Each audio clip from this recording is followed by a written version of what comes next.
Ladies and gentlemen, gather around for a unique look into the world of custom motorcycling. We've gathered some of the industry's top builders and fabricators on this stage to show you their skills live and in person. Watch as they chop, grind, and weld their creations into existence right before your very eyes. Feel free to ask questions at any time directly to your host, Pat Jansen. The doors to the shop are open, so pull up a stool, kick back, and welcome to the Grease and Gears Garage. All right, Blue Ridge Run, Cherokee Run, we are back for one last segment. I am not Pat Jansen. I am Mark Persichetti from Flatbroke Chops and Rods. I'm here with Hank, which I want to say Nintendo now because that's his new last name. Thibodeau? Thibodeau. Hank. It doesn't matter. I don't even know your last name. Widowmaker Customs. Design and Repair. Oh, that's right. WDR. I saw that. I was wondering. CDR. Why C? Custom Design and Repair. Oh, now you're just confusing me because I said customs originally and you got me all messed up now. How about you might want to write this stuff down for me? What is going on now? This is not part of the show, but is Evan going to come up here too? So we're here at the Blue Ridge Cherokee Rally. Last segment, some really cool stuff went on this weekend here. Otherwise than Kevin Dunworth walking around without a shirt on, we've done some cool stuff up on stage. This is our first bike on stage, and we're going to do a cam swap. Is that your? We're going to do the Zippers Performance Redshift 472 cam. Right. SNS lifters, and also the SNS new SNS oil pump and cam plate assembly. Okay. Obviously, we have it on a lift. Got some exhaust pipe stuff off. He's, for TV time. So we're pretty much ready to go. Yeah. We have some product. Want to show some product, or you just want to jump in, feet first? We can show some product if you want.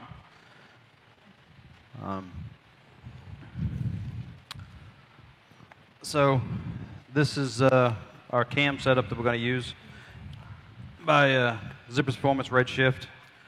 This is the 472. Currently the bike has their 468 cam, which makes mass amount of bottom end torque, mid-range power.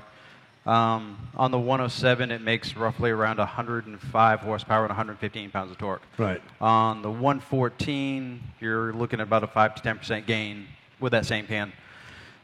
This setup here with the D&D exhaust, my intake with a 472, I'm hoping to hit somewhere around the 125 mark, 130, right. 132 torque. Which will definitely be a little more performance. Yeah, we all want more power. Yeah, everybody wants more. I have all the power in the world right now. They do a little more wrapping. That Pat's pissed right now, isn't he? So, this is the elusive cam, the Redshift 472 that we're going to do the install. And you go through zippers for... Yes. Yeah. We do definitely a power source place to go. Anything you want some performance, zippers may be the place to go, hands down. If you want true and tried, proven power, performance, man, that is who we use. We can tailor, build a motor for somebody, have an interview with them and say, how do you ride? How do you want your right. bike to perform? Yeah, everybody wants something that makes 150 horsepower, but is it usable? Right. Is it in the range you ride the bike? And with dealing with them, we're able to tailor that motor to the way they ride. Right. Yeah, definitely icon in the industry there. Yes. So anybody who wants performance, the majority of the people lean towards zippers. So our other product is the SNS cam plate. One of the reasons why I went to this setup was because this cam plate is a lot thicker, a lot heavier, a lot more bolsterous than the stock cam plate. It'll take the heat. It'll take the heat, Yeah. It won't flex. But the other nice feature on this that even fueling doesn't have is that this cam plate runs the oilite bushings. Right. So it's a serviceable component Yeah, opposed to yeah. using the base material. Replacing it, yeah. Instead, you can replace the bushings instead of the cover. Right. And the oil gauges are a lot bigger, Right. flows a whole lot better. As much as it cools it better. Yeah. Correct. Keeps the viscosity in there. That's my big word for the day, viscosity. Like mayonnaise. I like mayonnaise. I like potato chips too, but I can't eat right now, so because it would be somebody yelled at me for crunching in the microphone. So this is the SNS oil pump what makes this oil pump great is that one of the big problems with the Harley oil pump in and of itself, it doesn't move enough fluid. Right. But it uses one scavenge pump to pull fluid from your crankcase and your cam chest. Right. So the upside with the S&S oil pump is that it has 2 scavenge pumps. One's designated specifically to the cam chest and one to the crankcase. So more feed. Well, more return. No, I'm saying, yeah, more oil flows through it. So right. it doesn't stay there. It goes back in the oil tank. Draws it back. Right. Yeah. Right. So, and then the pump itself is a little bit bigger. Adjustable by pressure relief valve within the oil pump is actually accessible once the cam plate is actually installed. And this oil pump itself has 3 built-in filter screens. Right. So it's ultimately extremely protected. Right. Right. So great setup. I did a lot of research before going to this one. I looked at the fueling setup. This setup was the only one out that actually offers the dual scavenging pumps. Yeah. And it's about $100 less. Oh, that's a plus too. Yeah. Always nice to save money. You can spend more money then I on guess buy something else. more power parts. Yeah, you can get more power then with the cheaper oil pump. Better, cheaper oil pump. Yeah. Drain pan. We'll get started. We have some real nice drain pans for you here.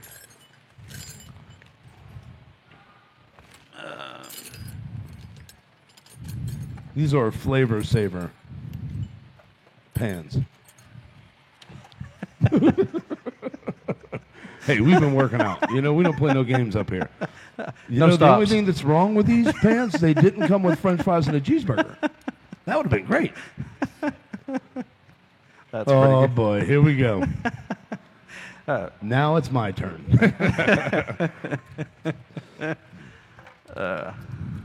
Do we need to move this anywhere for him to see better?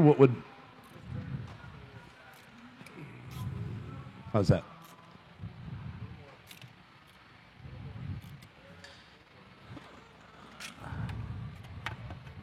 If you say back, I'm coming over that screen at you.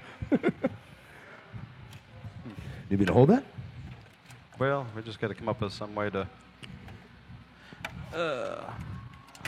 Let me help you. I'm here to help you, Hank. So do you do a lot of, this is a lot of what you do, a lot of... We do a lot of motor mods. We do a lot of bike fabrication and whatnot, but here of late, majority of the stuff is the guys with the twin cams trying to keep up with the guys at Milwaukee 8s, the guys with the smaller Milwaukee 8s trying to keep up with the guys at bigger Milwaukee 8s. Yeah. So we do this very job at least twice a week. Oh, yeah. So we should only be here for like 15 minutes. If you count really slow. We'll talk real slow. But it's a pretty simple job. It's not terribly difficult. There's a couple of specialty tools that you got to have. I mean, in all average, a guy at home could do this. Yeah. Oh, Yeah. yeah. The only thing that's probably would hold somebody back in doing this job would be having the proper tools to remove and install the inner cam bearing. Right. I mean, like, you know, in all reality, this isn't a major swap out for anybody out there. You know, you could do this at home. It is definitely something. Yep. You know, that's an easy. It's a good part to get. Yep. It's a good update for your bike. We get a lot of customers that come in and I tune their bikes for them after they've done this install. Right. One of the bigger challenges a lot of people have is getting the proper tuning afterwards. Right. And there's all kinds of levels of opinion as tuners, what you should and should not use. You know, you can go to Zippers and buy their Thundermax that's already pre-tuned. Yeah. With your set exhaust, intake setup, and the 468 or 472 cam. In all reality, you could just change the cam and still have the performance. Do you have to take the next step? I mean, what would you, or you'd recommend the tuning? And oh yeah. You definitely want to tune it. The bike comes from the factory, extremely lean anyhow, and you know, just as simple a change of an exhaust or intake assembly can vastly change that air-fuel ratio of the motor. Right. I mean, you're changing your air fuel. You're changing your timing. Everything's getting changed. A big step with changing the cams. Yeah. And one of the big things I really strongly suggest in doing this is changing that inner cam bearing because it's a low-load bearing. Right. And we're adding a lot more spring tension to that bearing, and you'll have a almost guaranteed fail rate, premature failure rate on that in your Right. cam bearing. You may be there for a minute. Yeah. Normally, to get that cam cover off, I've had it off obviously before. When usually with the initial time you take it off, you'd use a dead blow hammer, hit on the bottom side of the cam cover. Give it a That way you little- don't wind up with a big raspberry on top of the cam cover. Right. Give it a nice little tap. Don't get Yeah. crazy. No, don't hit it with a dead blow, a dead blow hammer. Air chisel, you said. Use an air chisel. Air chisel. I like to take my air cam covers off with an air chisel. Yeah, I mean, obviously, don't get crazy with it. On top of the fact that it is your bike, you want to try and keep it nice. And Yes.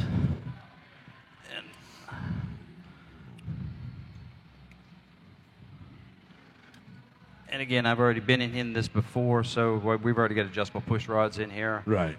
If I didn't, then we'd be breaking out the bolt cutters, cut the Yep. push rods. Come on.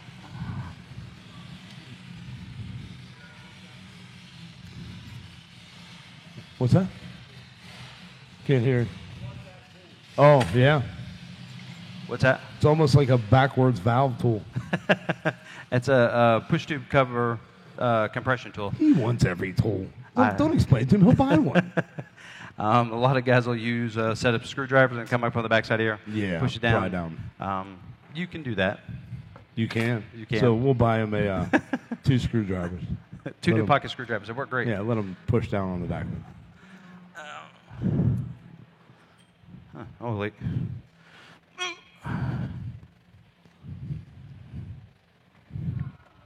What do you need? Lost. There.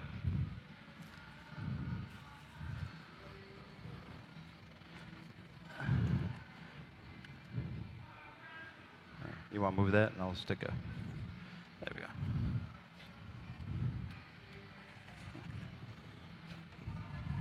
Oh, look at that. Pocket screwdriver. It's the ultimate tool. Pry bar, scraper, and A little pry bar. I mean, you're not really prying a lot with it. It's the thought that counts, though. at this point, what I would usually do is pull the spark plugs out, so we're going to have to turn the motor over. This is the easiest way. Right. Obviously, to release pressure. Yeah, try not to fight the compression side. Yes.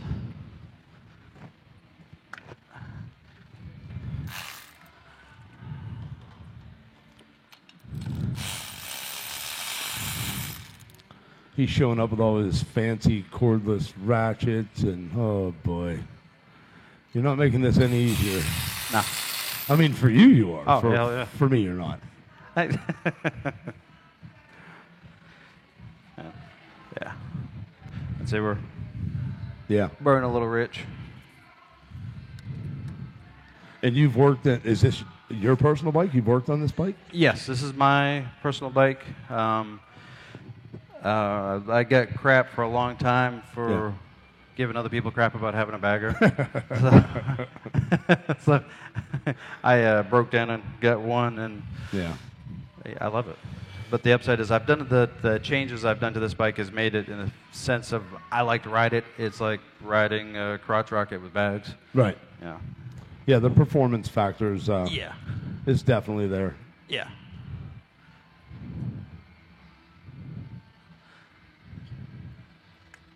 There we go. Now's where you break out your wooden clothespins. Typically at this point, we would, if we hadn't been in here before, we'd go pull up the push tube covers here, bolt cutters, snip Crack them, those. Yeah, crack pull them them out. out. I've got the SNES adjustable push rods in here already, so we're going to take them loose, take them out. Did it? Oh, man. There we go. You can try that all you want. It's not going to fit.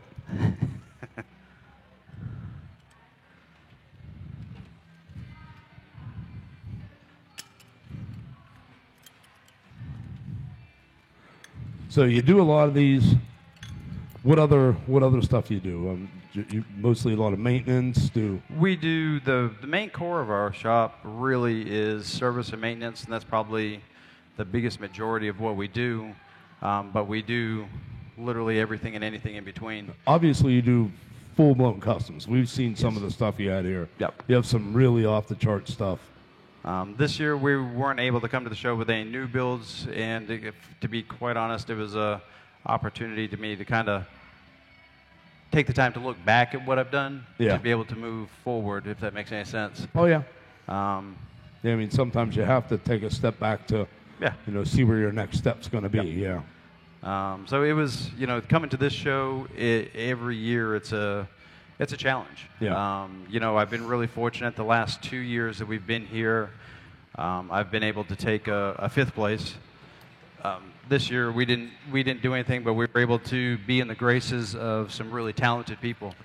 And that in this itself, AMD setup brings the it brings the best. Which is great because it just makes you want to try harder. Right. To be able to share the spotlight with some of these guys was a real treat for us. Yeah, and we've talked about it, pretty much on every segment.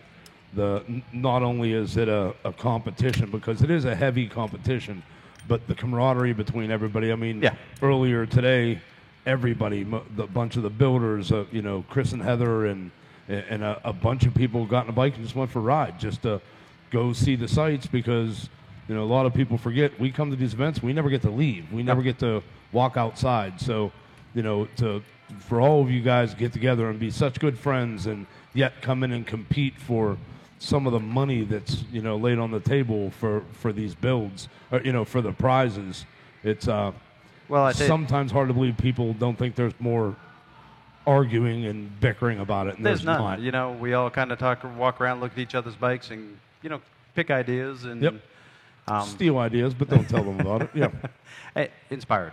Yeah, right. It was like today. I wasn't going to go for a ride. You were gracious enough to let me borrow your lid. Man, I didn't even take my cell phone. I left the cell phone here. I just hopped on the bike and rode. Man, it was. I can't tell you the last time I did that. That was nice. Yeah, right. And we rarely. I mean, maybe every few rides or so do we get the chance, or every few events or so do we get the chance to go for a ride. And if you've never been here at this rally, it's awesome. I mean, there's so much stuff. It's so beautiful. The roads are so awesome to ride on that it's almost a shame if you come down here and you don't go for a ride. Well, and like today, it was a great surprise in the fact of a quick ride through the mountains, and we ended up at the Wheels of Time. I've driven by that place a dozen times, and I've never taken the time to stop. Right. For me, that was a huge treat. I thoroughly enjoyed it. Evan Favaro, he has been asking me every day about going to Wheels Through Time, so I'm sure he was totally stoked about going. He's brought it up almost every time I've seen him about when they open. We've Googled Wheels Through Time 5 times. You have no memory left. But so Hank, some of your fans are in here on social media. Justin Elliott says you're the only one that touches his bike. Patrick Murphy, Widowmaker is the best. Jeff Coonert, looking good from Florida. Billy K, Bad Boys Choppers. And everyone on social media, if you guys got comments and stuff, you just want to say what's up to Hank, send that stuff through and we'll get it up for you. Cool. The old Hank. Hank's got it going on. Hank Nintendo's got it going on.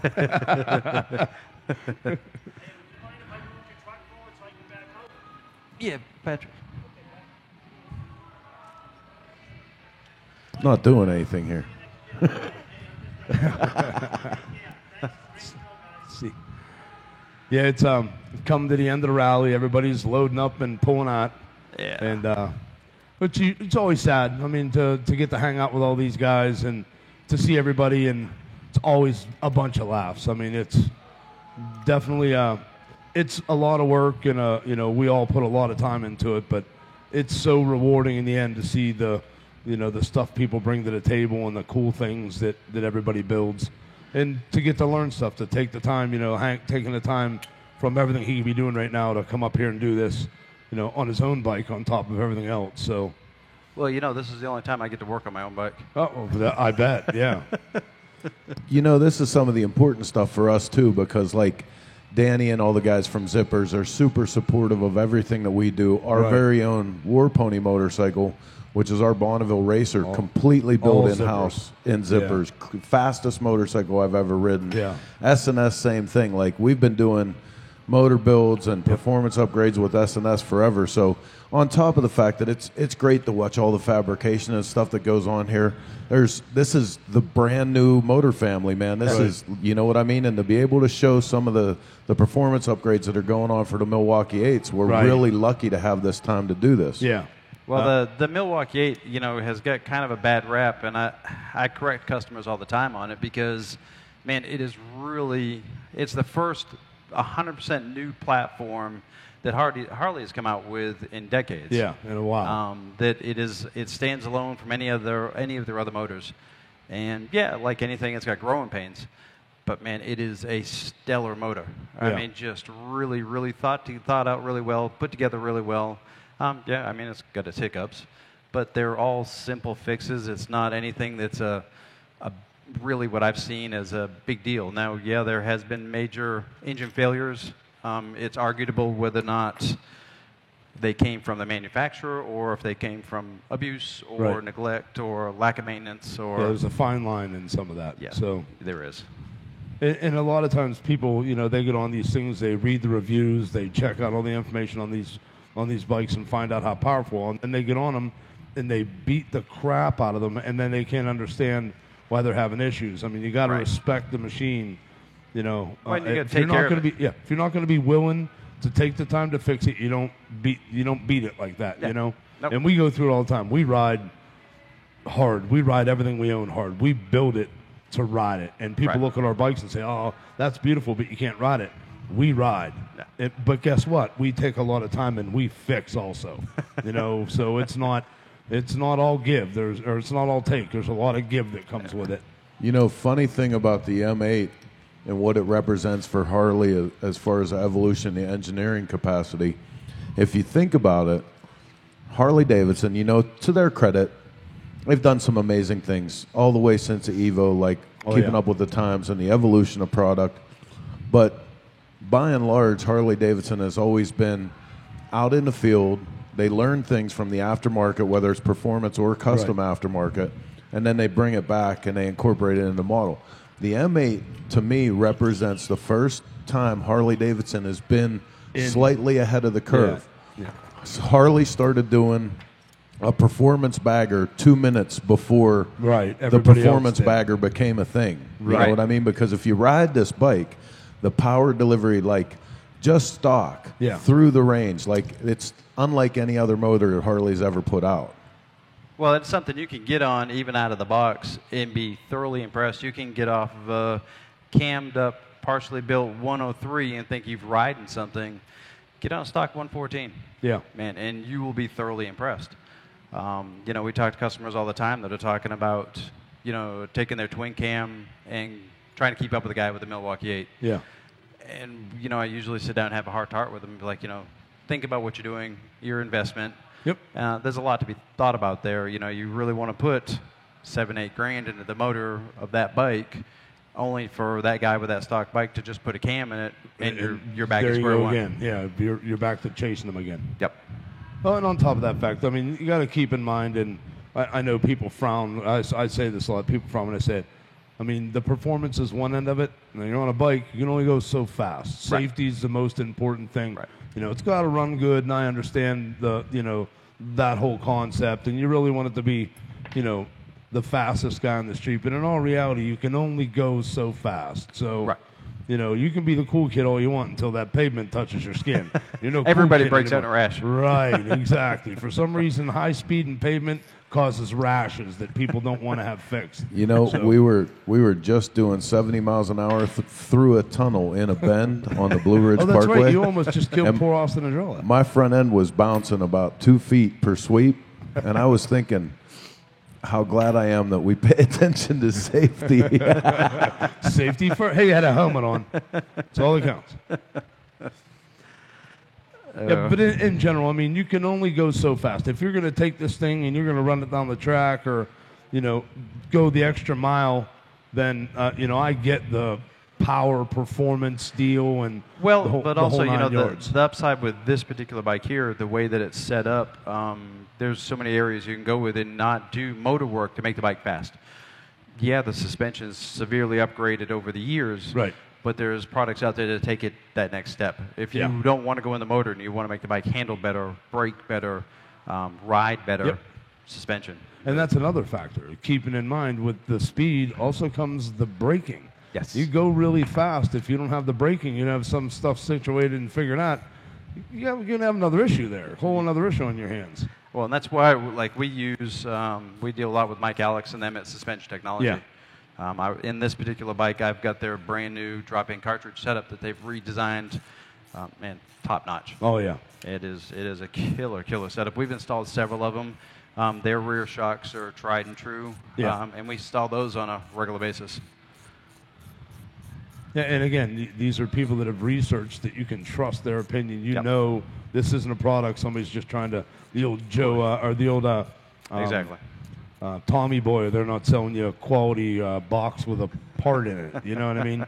These guys have researched their parts. They know what they're doing. And they stand behind their product. Yeah, That's the most important thing. yeah. But to keep, to keep in understanding the cams and understand that, but that chasing factor, to spend your money to chase another guy or to beat another guy, you know, hopefully you're paying attention to the safety that comes along with that. Of course they are.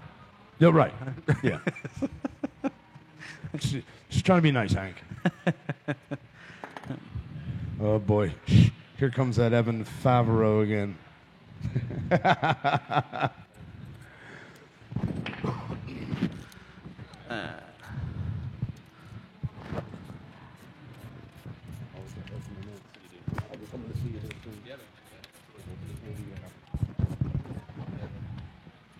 Keep them awake. Don't. Be careful. Again, as we say goodbye to people that are leaving, we've done some really good segments down here. We've had some great people come up here and, you know, just like, you know, Hank's doing the same thing to show you that, you know, this isn't rocket science. You get the right part, you get the right product, you take your time. You can always reflect back onto some of these episodes and some of the other stuff that we've done. Right. And this is going to help you get through. The other thing is, which, you know, you find out more and more a lot of the times, and you correct me, it probably happens to you. The phone rings a lot of times for advice. It might not be to come bring you big money to build a bike, but hey, what do you think of me buying this part? Can I do it? Well, you know, I encourage our customers on a regular basis, don't take what I say to be true. Right. Research it, look it up, Right. and know that what I'm telling you is fact. It's not opinion. Right. You know, and you know, I let people look and watch what we do. My shop is an open door. There's no black magic or anything voodoo Right. going on. You're not hiding anything. No, come in and look. Your product or your shop, the finished product speaks for itself. When it's Exactly. all over, the thing runs. And I've heard, we've been down here, many people said, you know, hey, he's the guy. You know, he's the go-to guy in the area. So definitely have a good following. Yeah.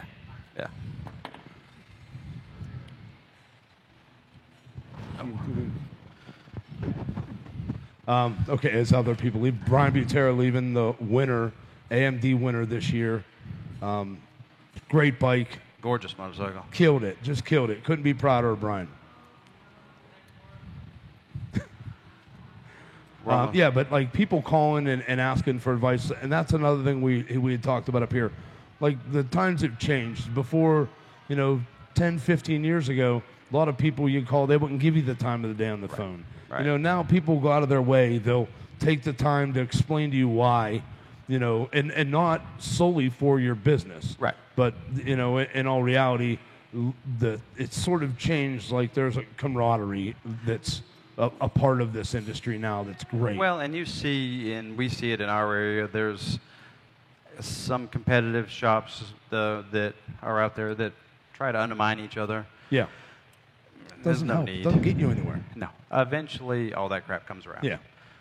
So we just sit back, bide our time, do what we do, and Yeah.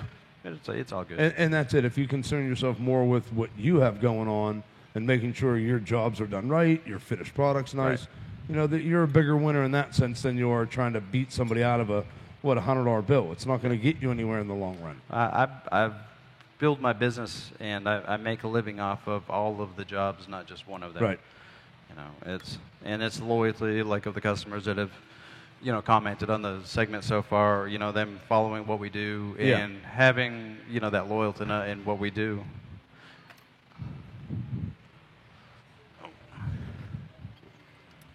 So where we at? What do we got going on over there, Hank? Taking the tappet blocks off, which is a very slow process. Tedious process. There's no good way of doing it. Yeah, it'd be nice if they put all that stuff where you can just get to it real fast. You know, the beat-up know? part is these are actually better than the twin cams. Yeah. Yeah. The twin cams they're, man. Air chisel. Yeah. Kevin Dunworth just said air chisel. We were going to take what we taking off? The timing cover. The We were cam taking cover, air cam chisel. cover. Yeah, we were taking the cam cover off with an air chisel too. Yeah. The ultimate tool. You can do anything with it.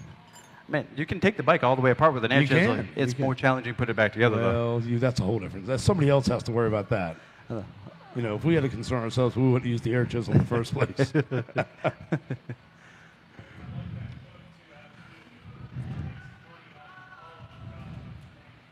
Oh yeah, yeah. And you know? You got a guy there that you know is going to take time with your job, knowing that every one of those jobs make a difference, no matter how big or how small. They all help pay the bills. They all help, you know. They all help make tomorrow happen. Yeah. You know, and like you said, sometimes to take that step back, to take a look forward, you know, maybe some people need to, you know, in other shops, if you're doing the cutthroat deal, you need to take a step back. Wait a minute, though. Is that what he meant, or did he mean like, I'm gonna make my money? I just wanted to say cutthroat. I'm gonna make my money. Oh yeah, I'll make money on your job too. That's right. I'll get mine. Yeah, there's no time for, you know, no time for it. Everybody should. Everybody has their fair share. Oh yeah. And Well, in the your motorcycle work speaks for itself. and the motorcycle community nowadays is large enough that there's really you can't monopolize the market. You can't fix everybody's bike. Right. You know, take the Well, time you can, out. but you'll be dead in like a week. But yeah. I mean, you can't be the only one. No. Okay, couple things here real quick in from social media. David Jacobs, need to know when you get back, Hank. And Thibodeau. Oh, the boss. So what are you doing, Hank? Oh boy. Brian Brogdon, he did my cam upgrade and D&D exhaust. And again, why is it tedious? And David Jacobs, what's the upgrade? The upgrade is the Redshift 472 cam. And normally if we were doing a full job and I hadn't been in here already, we would be adding adjustable push rods. And as soon as I ever get these tappet blocks off, you'll see it is taking an extremely long time. you'll see that Yeah, we normally have... that's what your other guy's here for. He normally does that. Is that what you're saying? No. Well, he just put you down. Well, he's usually busy doing what he does well. Patrick does a lot of our handlebar installs, as well as services and whatnot and that sort of thing. The fabrication and motor work, 99% of all that stuff is done by myself. Yeah. And between the two of us, we've kind of found our flow and niche in the shop as to where our strong suits are. Right. There are days that I quite literally don't do anything but seems like talking on the phone. Yeah. Or, you know, you got to take That's the time part of out. being the business owner. I mean, as much as you hate to admit it. And it's okay. There are those days you just, Yeah. you need to do that. Yeah, and I came to the conclusion at my shop there for a good while that I had to get in before 6 because the phone started ringing around 8, so I'd be able to get stuff done. And then after 5, go get something to eat and come back work till 3 in the morning because that was the only way you got anything done. It is. There are days that that I'll get there, stay late, close the doors, lock up, and then work. And work. And that's, you know, I like to do that stuff when I'm doing, you know, motor builds and things of that nature. Then that way it's got 100% of my stuff. focus. You don't have to And breaking away. You know, some of the stuff like doing the cam install, it's pretty straightforward. There are some things that we're going to go over real quick that you've got to pay attention to. 3 more bolts. So it's only another hour and a half. Well, I hope not. Well, these bolts I'm taking out there, they come with the S&S tappet blocks. Yeah. And they come with a patch Loctite on them. Right. Which is great in holding them in place. Also not so great in taking them back out. Right. Well, you gotta make it easier for it going in, not out. So you're hoping when you put it together, you're not taking it back apart. Well, unless you're Patrick Streetglide, every time his bike comes in the shop, the fairing starts falling off. So does Patrick install that every time? It seems like when his bike comes in the shop, he puts a back tire on it. For whatever reason, he has to take the fairing off. Yeah. You do not have to take the fairing off to change the oil, Patrick. We think maybe at this point you just like doing it. Is that what it is? It's repetition. You know, you don't expect a different result every time you do it, because that would be like crazy. He's usually surprised about something. Always find something new. I dropped an M&M down there on the way here. You're probably really good at it now, though. Oh, yeah. God, you probably rip that thing off in like 2 seconds. I mean, the screws have memory threads. As soon as Right. that goes on the lift, the screws just automatically start They backing just up. come out on their own. Wouldn't it be great if you could just yell at your toolbox and tell what tool, hey, I'm going to take the fairing off, and all your tools walk across the garage. That'd be fantastic. That would be friggin' stellar. So First they'd have to pay for themselves. Then they can walk across. That would be good. that'd be great. So I was saying, you know, what makes this tedious is the fact of there's no good tool to get in here. Right. If you try to use a ball-end Allen key to get to these back 4 screws that are by the cylinders, what you end up doing is just rounding out the head of the bolt, because even the factory screws have a patch Loctite on them. Yeah. And they're just a pain in the butt to get out. Right. So it's just a matter of taking a cut-off 3/16 Allen key and a wonderful quarter turn at a time. Well, we had said just before we came here, which is a great segue into this, Chris has had some trouble with his Sprinter van. So, and he just put a turbo on it. And he had mentioned the next person working on a motorcycle that complains about how hard it is to work on that motorcycle, he was going to bring up the Sprinter turbo. It turns out that the Germans have a hell of a sense of humor, right? Only somebody with a sense of humor, like a German manufacturer, German engineer, would put Torx bits on a part that gets to like 39 billion degrees. Yeah, right. How many Torx picks did you break off? Oh, And- dude, I drilled the main 2 that hold the turbo to the perch. I just drilled them off because it was like first time I tried to crack one, that was it. And then the other ones that aren't Torx are those star bit, like 12-point sockets, but star bit Yep. ones. And those don't hold. Once they get hot like that too, like it They just round off. Yeah, The other complaint was size. You have to be a certain size so you can actually lay on top And of the the second motor. elbow. Yeah, you need to lay on top of the motor. you can't be fat. And you have to No. reach your hand backwards behind your back, behind the No. engine. Had I attended the last 3 years of hot yoga, I'd have had a chance. But no, it just So obviously, to be a Sprinter mechanic, you need to have a diet plan and an exercise plan at all times. So It there was- I am. I want to put the picture in your head. It's 9:45 at night. It's dark. I'm blind. I can't see to begin with. I have my phone sitting on top of the turbo, looking down at the bolt that I need to drill out. Yep. On a ladder with my belly across the top of the truck, laying in it with a flashlight shining up in my face, and I held my breath so long I was getting dizzy and going to pass out and fall into the engine. with me behind him the whole time yelling at him, "What the hell are you doing up there?" Yeah, and it made it, the whole thing made it worse because not only was I there critiquing everything they did, and then when they'd have a problem, you know, I'm fresh, so I'd step in, snap the bolt, like no big deal. Heather's on the other side giving them dirty looks, telling them to hurry the hell up. So it was not only was it tough, it was a difficult job. I mean, everybody pitched in and got it done, but Chris really At one went to point, bat I was there. going to go to Dick's Sporting Goods and get the body harness for hang gliding, and I was going to get Mark to Engine hang crane, me yeah. with the engine crane above the motor, because it would have been easier than what I was going through with that ladder. Yeah, it definitely would have been. And I've worked on big trucks and buses for years. I mean, so he was laughing like, how the hell did you do this for so many years? I couldn't do it for one day, let alone, it's tough, man. I worked at the Caterpillar dealership for several years before I started doing this. I was a master certified CAT diesel tech. Me being a smaller guy, I got volunteered to work on all the RVs, pusher buses. Yeah.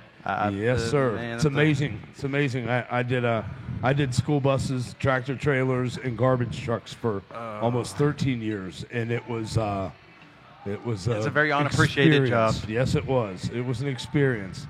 They don't make one part for these vehicles that weigh under 150 pounds. Nah. So, needless to say, you have no elbows, shoulders, or, nothing works anymore. It's all beat up. Yep. Man, this last one's... But yeah, it was funny because we just had the conversation of the next guy. We have a friend of ours, Joe Trozzo, a good friend. And years ago, he quit working on cars. He worked at an automotive shop.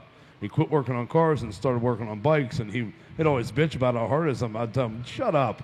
I don't want to hear it anymore. The reason you quit working on cars is because it's way easier to work on bikes, which was awesome because Joe became such a good mechanic. I mean, hands down, Joe's one of the best. But, it was always worth it to be able to throw that little dig in there like, yeah, you quit working on them because it was too hard. I got tired of jumping up and down off the trucks. Oh, and me too. My knees are beat up. My shoulders are shot. There's nothing like, I got to work on a bike. I put it on the lift. I jack it up to however high I want to. Yeah. And in what we do, building these choppers and these bobbers and stuff like that, if you have trouble getting to a seat bolt or you have trouble, it's your own stupid fault. So it's all the preparation on the front end. You designed that. We take which one is it? We take that was a shot at me, Hank. Which one do we take? Which one do we just take the seat off? Oh, the War Pony. Yeah. Taking the side covers off War Pony. It's like, who in the hell designed this? And we're like, you did. This is what a dumbass I am. You would figure a bike that's going to race at the drag strip or on the Bonneville Salt Flats. The battery's under the seat. You're going to want to be able to get the seat on and off fast. Yeah. No. Didn't work out that way. It looks great. Hey, it looks clean. I'll tell you how hard they were put on and off. They're still sitting on the toolbox. This is 3 cities later? Yeah. It's still right here. I mean, it never got put back on yet. Yeah, we just don't bolt the bike back together anymore. Yeah, no, we just leave it all apart. It's going to come apart anyway. Well, it's that process of when you're building a bike, you go, oh man, that's a freaking cool idea, and you got to do it on both sides. You get done on one side and you're like, man, that looks great, and you go to the other side and you're like, oh, here we go again. I got to do it again. Yeah. And make it look the same. Yeah, that was Evan's. That was Evan Favaro's line. You can. It's really super easy to build one side of your gas tank. Yeah, he said. Then, all right, buddy. All right, hot shot. That's what I was trying to turn to the other side to match it. Man, that is the most challenging part. Oh yeah. Oh, that and on your final assembly, you're going over everything before everything goes to paint, and you're like, man, did I figure out where this goes and that goes? And you spend 8 or 9 hours bolting everything to the bike. It makes you, and then inevitably you get it back from paint, and you go, oh, shit. Yeah, we've done Yeah. No, or the simplest stupid one, the battery ground. Yep. Son of a bitch. Yeah, we've actually experienced a bunch of this here recently. The conversations that we've had with not doing this again or that again, and then you find out, Then you find out the next time you do the same thing all over again. It doesn't matter, I'm here to tell you, man, I have never had. Yeah. Our biggest mistake is we don't give ourselves the time. And I'm sure with an application like this, you need to pay attention. You need to take your time. You need to make sure everything comes apart nice and easy and goes back. You shouldn't have to force anything. Shouldn't have to punch anything in it. But should be no hammers involved here. Except the air chisel to take the cam cover off, of course. Well, don't you use that to take the gas tank off? Yeah, that's right. I forgot. I haven't seen a torch or a welder pulled out yet. I think you're doing this wrong. I don't know. We're getting close. That one screw's about giving me a hard time. I used to have one customer that would bring me his rims to put tires on. He could get a tire off of a rim, but he couldn't get a tire back on it. Yeah. And the reason was because he would use a Sawzall to get his tire off. Oh, one of those deals. Yeah. Sure that worked out well for him. But, you know, knowing that it's, these three Allens are the ones that are killing you. I mean, don't worry about it. There's not another person at this event. Everybody, it's gone. Everybody's left. It's not. It's now 2 o'clock in the morning. Yeah. Hey, look at that. Good to see you, buddy. Good seeing you, Justin. Y'all drive safe. Take it easy, Bob. Good seeing you. Thank you. Thank you for everything. No problem. Appreciate everything done. As we say goodbye to people again. And Where you at, Bob? Bob K. Ladies and gentlemen, Bob K. Thank you for everything, my man. Appreciate it. Be careful out there. Well, not only are you getting the work into this, you're getting the camaraderie, and to see these people like leave, and we spent the whole weekend, lots of time we spent with these guys. It's it sucks. The end of the week, everybody leaves, and we'll see them again here shortly. But these are our friends. We travel over the country, and when we're home, we work so much that we don't get to see these guys a lot. And you got a 3/16 Allen key? I probably do. Maybe I can get a You little want bit more hand support. or ratchet? No, just an Allen key. Let's see what we got here. Oh, that's metric. You don't want metric. No, I want metric. If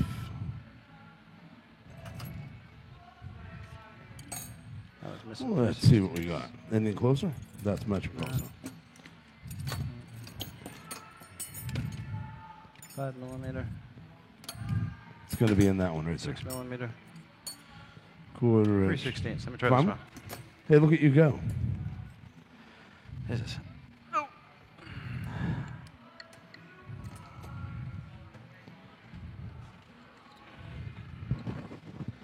Yeah, it's coming. It's doing the last shows. It's always like this, so it's not too abnormal. We're used to it. Yeah.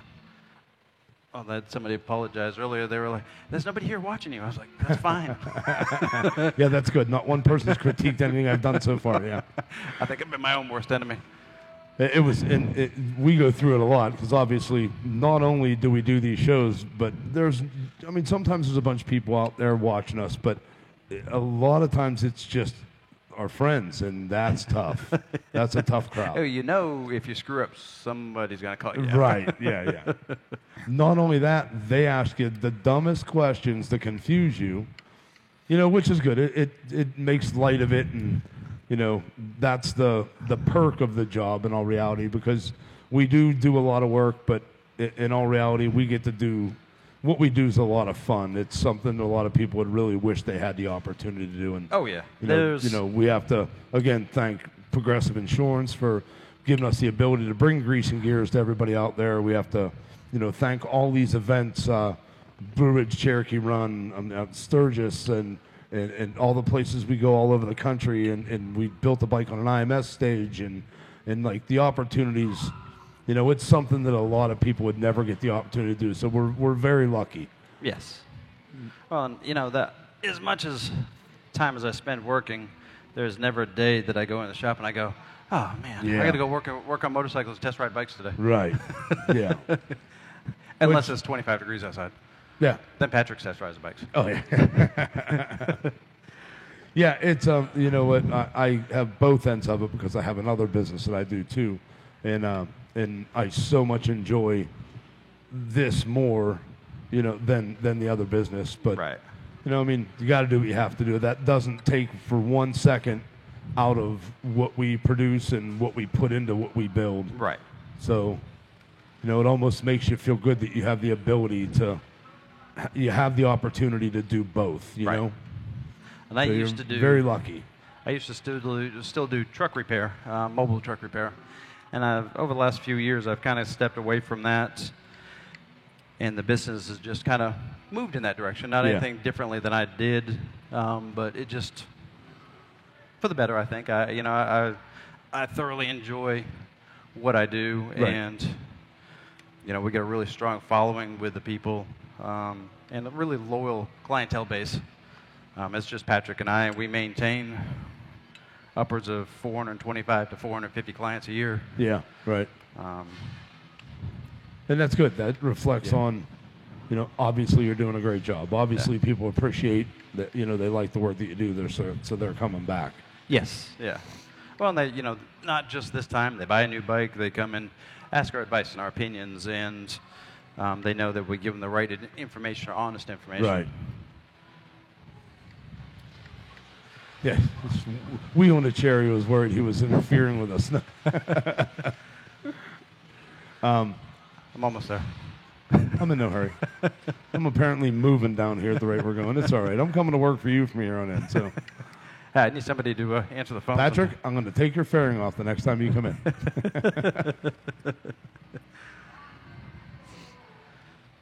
Yeah, after and event-wise, seeing people load their bikes, and we were actually all outside laughing about it before. Like, in our sense, imagine every time that you were done working on something at the end of the weekend, you had to load up your shop, strap your whole shop down in a trailer, and drive 10 hours, or wherever, 27 hours to Sturgis, or 17 hours to Florida.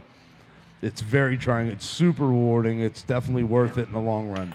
I think Chris said you guys are going to Ocean City. What's that?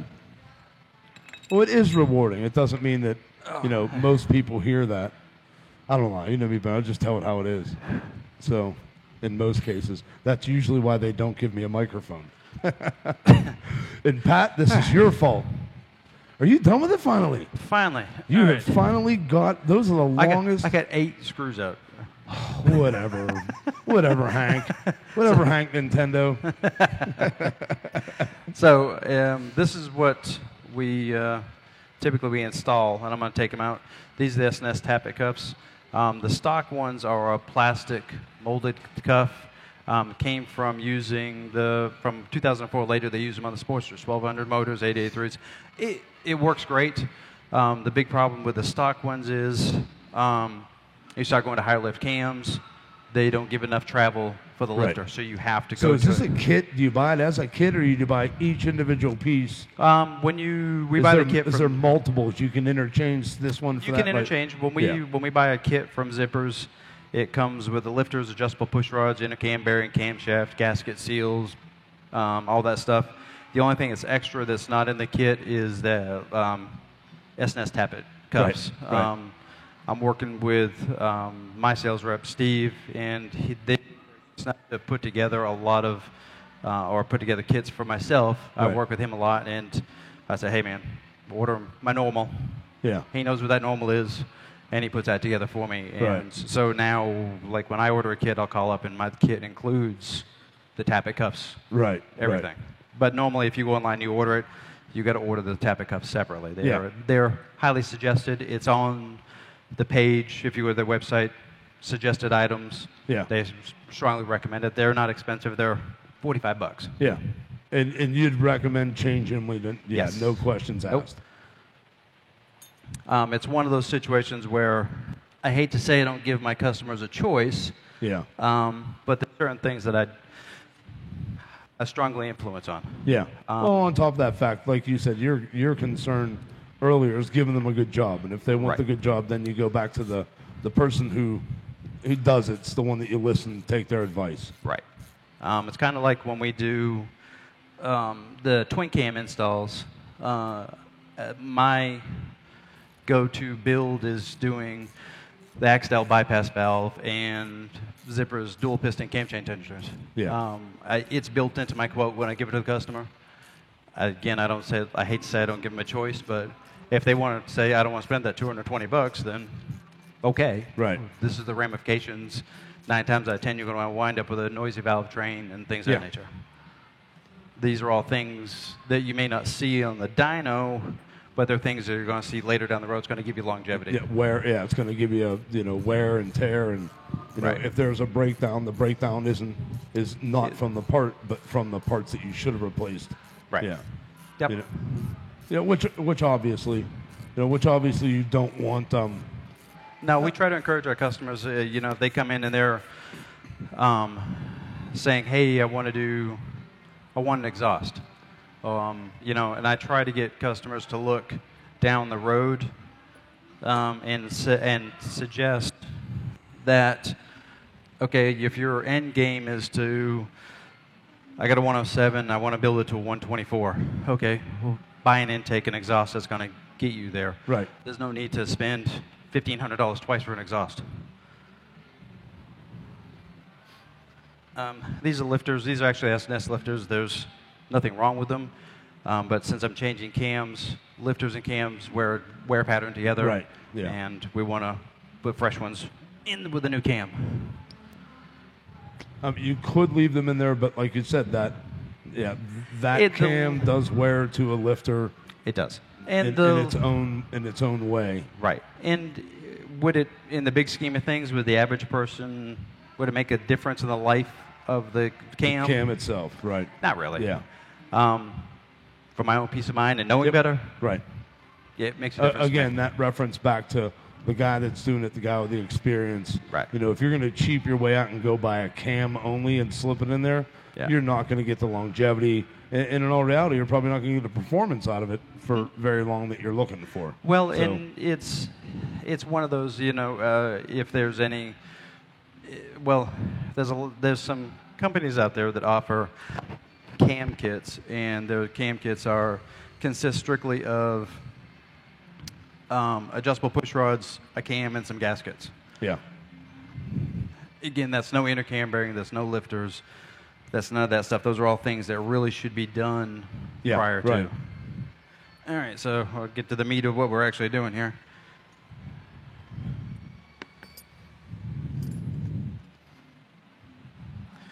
All right.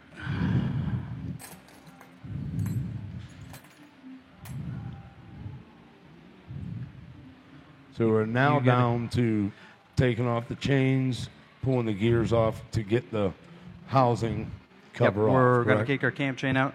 At this time, it would probably be, it's a good idea to go ahead and turn the engine over. There's a timing marker on your camshaft gear and on your crankshaft gear, and there's a hash mark cast into the cam plate behind it, so you can identify your timing mark. And this is only partially necessary, but if it's something you're not familiar with, this just kind of dumbs it down and makes it a no-brainer when you put it back together. The assembly. Line up the marks.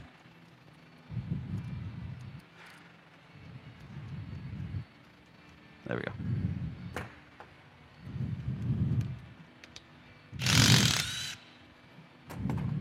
I wonder who makes that little wrench he keeps using. Matco. The Matco. ratchet. This one? The ratchet. No, Matco. Yeah. They're all Matco. Most of my tools are all Matco. There you go. This one here? Yeah, that's a nice tool. Yes, it is. Yeah, I have a few snap-on long handle corners that are super nice. I hide them. Not even a reply. He keeps them for good. You hide them from yourself? Yeah. No, from me. I've actually had the new one in the center console of my Ford pickup for like a year, and every time I go look for it, I remember it's there and I don't go back and get it. Like, I haven't even used it. It's brand new because I, for some reason, threw it in there and have never taken it out yet. So also one thing you want to pay attention to when you take this your cam drive gear out, there's a spacer that goes behind it. Good to know what that spacer is, what the thickness is of it before you put it back together. Some aftermarket cams may require you to change the spacer to get your alignment of your two sprockets together. Right. This apparently you're using the same sprocket. Yeah. The only thing you're changing is the cam and the housing itself. Yeah, right? we're going to change the oil pump, the cam plate, and the cam itself. Yeah.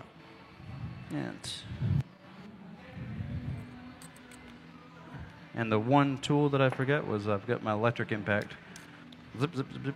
Oh boy, real nice. I know. Smooth.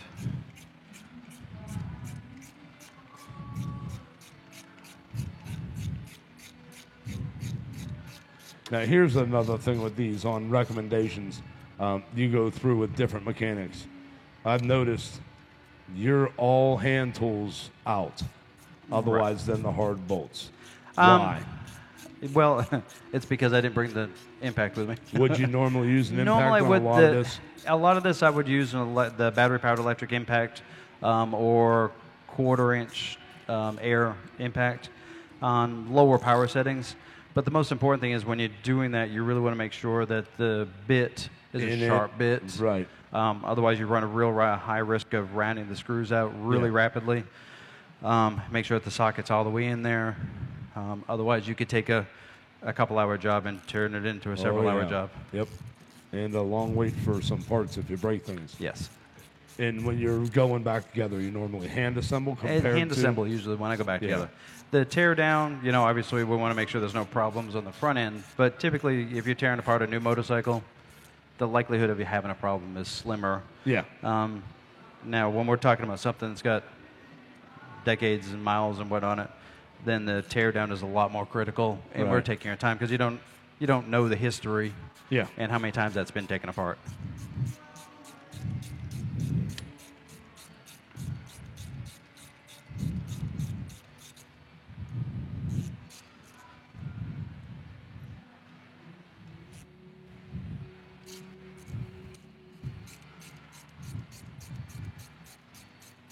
Now, the upgrade that I'm doing with the SNS cam plate and oil pump is really, it's not a huge necessity. It's really one of those items that's for the 1 to 2, maybe 3% of people out there. Yeah. If they're really looking to make a solid upgrade and really have that peace of mind, we get clients that want that. Right. But at the same rate, the upgrades that Harley has done to the stock oil pump and things of that nature, for all intents and purposes, will do whatever you want it to do. Yeah. And we've done 124 builds with the stock Harley oil pumps and cam plates and had great success without any issues. In my own bike, it was a good excuse to buy some cool stuff in my bike. Right. There's that pride. That was kind of a question that I have, not to sound too dumb. I don't have any experience in M8 yet, but I remember back in the twin cam days, run out was a big issue. Almost anything that you wanted to do, like had to center around whether you had the room in the run out to make it happen or not. Yes, that is definitely true. Hold that oil pan. The most important thing with whether it's a Milwaukee 8 or it's a twin cam is run out is extremely critical, especially if you're going to a gear-to-gear drive. Everybody's all about, hey, get rid of the chain tensioners, go to a gear-to-gear drive, won't have any problems. Well, if you don't check the crankshaft run out on the front end, then you're going to have an immediate problem because there's just not enough room for the gears to physically run. So 9 times out of 10, we usually, because Harley has so many issues with run out, especially on the twin cam motors. Well, that's what I was going to ask. It seemed like they had a pretty wide range. Like a football field. Yeah.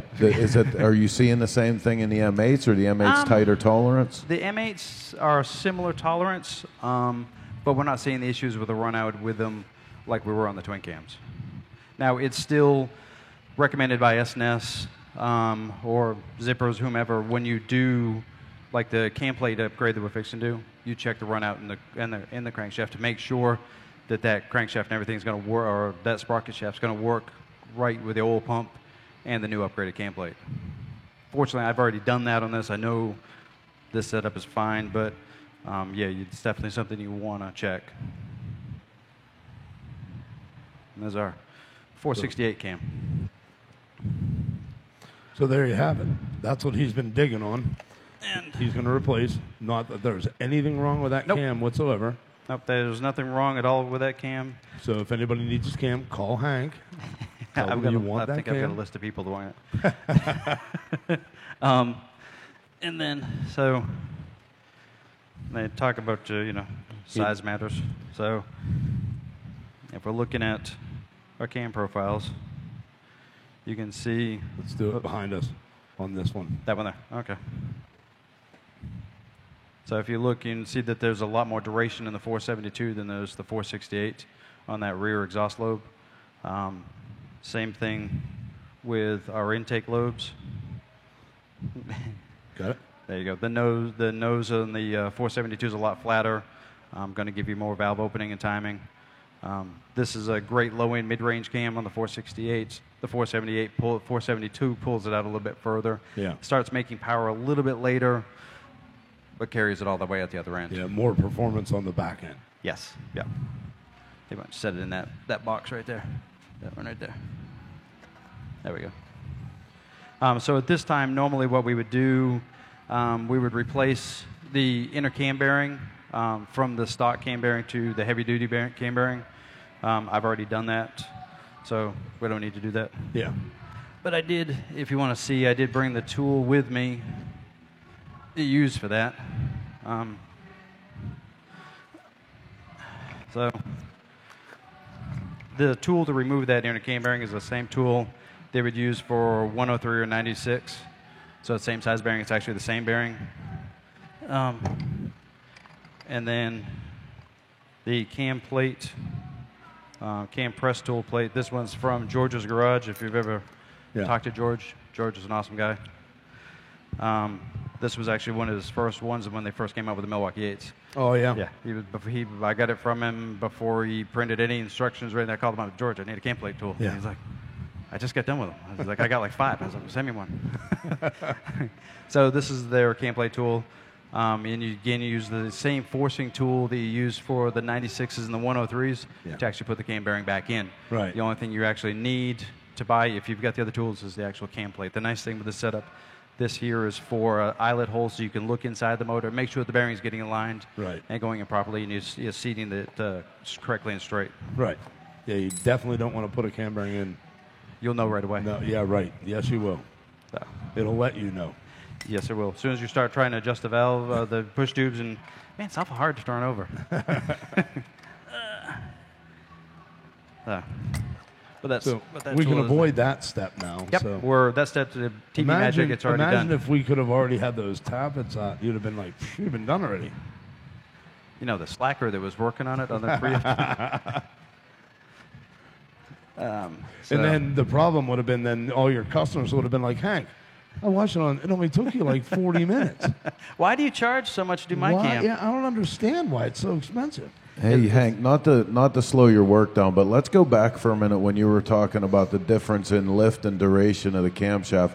For some people that aren't as well versed in the mechanics of performance, explain that. Like with today's motors, it becomes more critical to affect the dynamic cylinder head timing, and that's like what you're talking about there with the difference in the lobes is where you're changing the characteristics of that cylinder head timing with that selection of that cam. Correct. So what we're looking at is older hot rodder style guys. They're all about, hey, I got to have a half-inch grind cam or a big cam, something that's going to make it hit hard.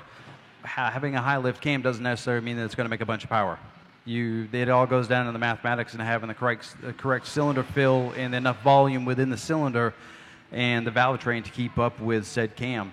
Well, then beyond that, you have to have the right spring tension and valve seat pressures and timings to be able to control that cam. Yeah. You can, hey, we could put a 600 lift cam in there. Doesn't mean it'll run. Yeah, but you the can put it in motor's there. not going to handle it. No. So, one of the biggest things in rideability of the bike, you want to pick a cam that's going to be rideable. So we want something that's going to have a good amount of duration in it, and the timing is in a level where you can use pump gas and things of that nature. So, when you're looking at a cam spec, you want to see where the valve is actually opening and closing in, and how much duration timing you have in that cam to make said power. Right. And to dumb it down for people, so to speak, look at where the cam is making power at.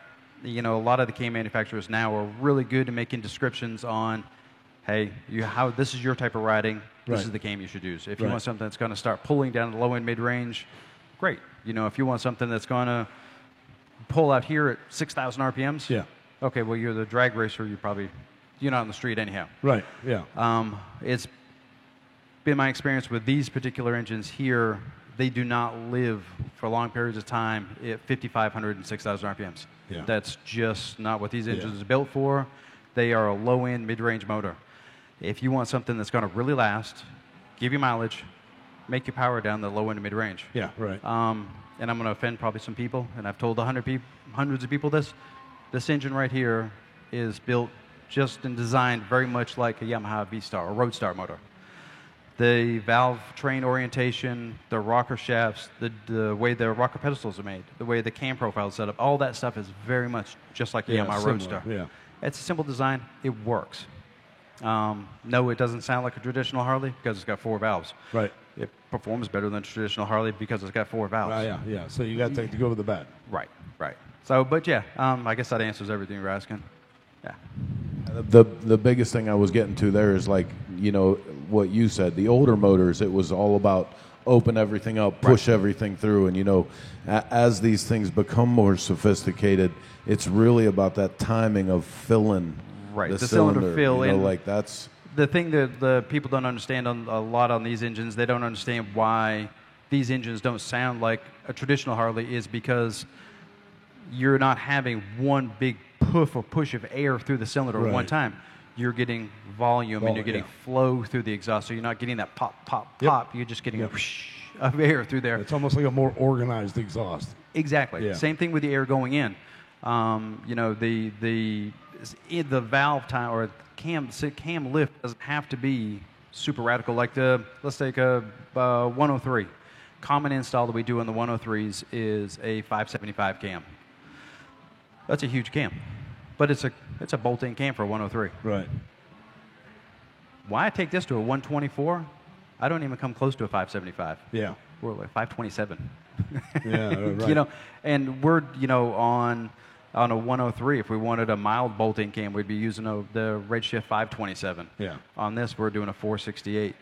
So, you know, like you're saying, as far as cylinder fill and volume and duration, all those things, the way the cylinders get taking in air and moving air is completely different than all the older motors. And a lot of guys that were building these motors when they first came out were using all of that old technology with the newer style, and it just doesn't work. Yeah, it wasn't working out well. Yeah, it's definitely much more about efficiency now. It is. Like the engineering that's put in these, it's a much more efficient platform. And I think that kind of even started with Evolution. We really started to learn about dynamic cylinder head timing and Evolution. That's like everybody was coming out with the pocket ports, where we learned that just by momentarily redirecting what was happening in that cylinder head, man, was giving everybody huge gains, you know. And like everything starts to build off of that, you know. But yeah, these motors today, it's a tractor versus a Ferrari. Yeah. It is, and that's where, you know, you can take a stock bike and do nothing but take a 107 and you go, man, I'm not happy the way it runs. I'm not happy with the way it sounds. I want more sound. I want more performance. Man, put a cam in it. Yeah. And literally, that's it. You get the pop out the exhaust. You get the wrist snapping, throttle response. You get all those things out of it, dude, by doing nothing more than just a cam and good exhaust install. You're snoring over there. Patrick's snoring over there. Oh, kids. Huh?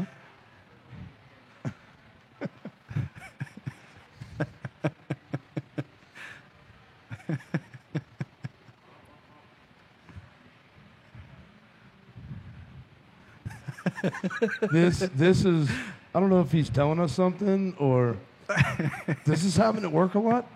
No, thankfully, no. That's why I don't let him sit down. We're horrible people. That's good stuff. Yeah. All right, so now to our SNS oil pump. The cam's already in place. TV Magic, we already did the inner cam bearing. There is a difference between the water pump, water-cooled bikes and the oil-cooled bikes. Oil pumps are completely different. On the SNS oil pumps, they have a neat little mark on there that's a O for oil-cooled, in the same location be embossed with a W for water-cooled. Right. And the easy way to tell is the thickness of the scavenging pumps and the oil pumps are actually different diameters and sizes. They will this will physically fit in a water-cooled bike, physically won't work correctly, and you'll have a bad day. Well, they'll have a bad day. Yeah, somebody. Well, I mean, will. unless you installed it, then you're Right. going to have a bad day because you installed it. You have to reinstall it. So No. So that's where the bad day comes in. Well, When it that's like clutches from different year motorcycles. Yes. Even though they fit, Yeah, they don't really work that way. sounds like a voice of experience. No.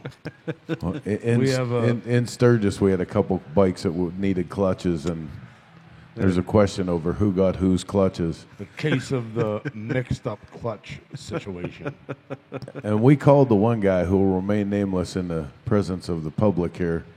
And he said, well, it must be the right ones. They're in my bike and they're working. We don't believe them, but it's a thought that counts. There's a lot of love in this room right now. You know what I'm saying? Oh, one of the things we want to make sure. So this is our engaging oil ring for our inner case scavenging pump. Make sure we put a new one in there. We want to put this O-ring in before we put the oil pump on. You don't put it on the oil pump and try to put the oil pump on. You never get the damn thing in Right. there. So, It'll be the oil ring chipping factor. yes. You lube the oil ring up and stuff before you make Yep. sure don't put it And in make sure it dry. lays in flat and Yeah. it's not curled up or anything. Man's a professional. Leave him alone. Dot my I's and cross Oh, my he was T's. talking to you.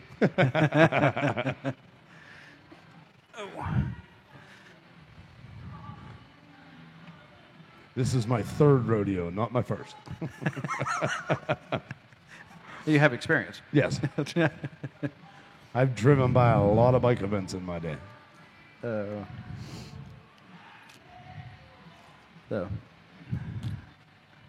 on the SNS oil pump, there's a couple of different ways you can put this in.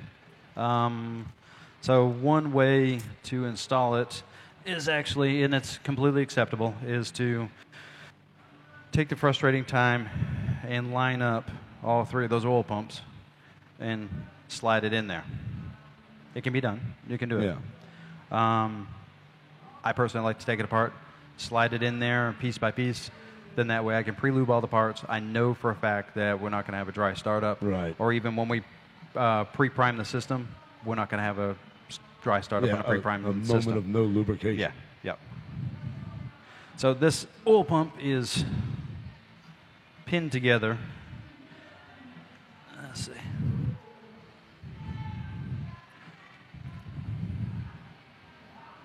And have to be careful. The screens. So you can see there's our inner scavenger pump. It's divided, the two pumps are divided by an inner plate there to divide the two systems. And then there's our other third screen for the oil pump itself.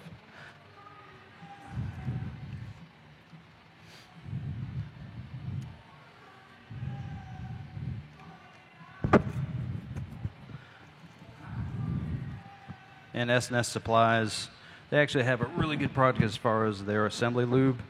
I've got a couple of different kinds that I use when I intercam bearings and whatnot. But we'll use theirs since it came in the kit. And you want to kind of put a generous amount in there. So what will happen is on startup, one, it's not dry, but also it'll help create a suction within the pump.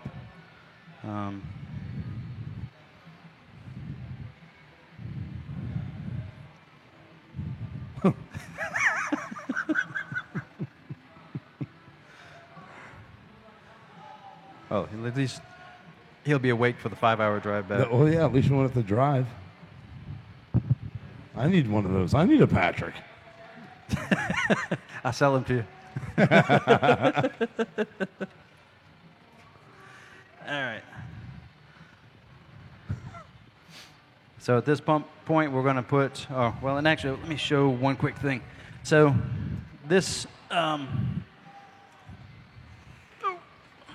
you want to hold that. Got it. So on this oil pump here, this is the latest revision of Harley's oil pump assembly.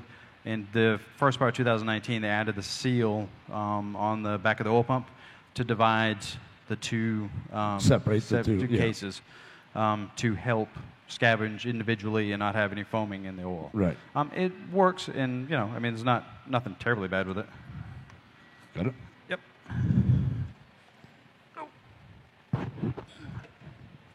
But because this has two pumps in it, and there's no no O-ring on the backside.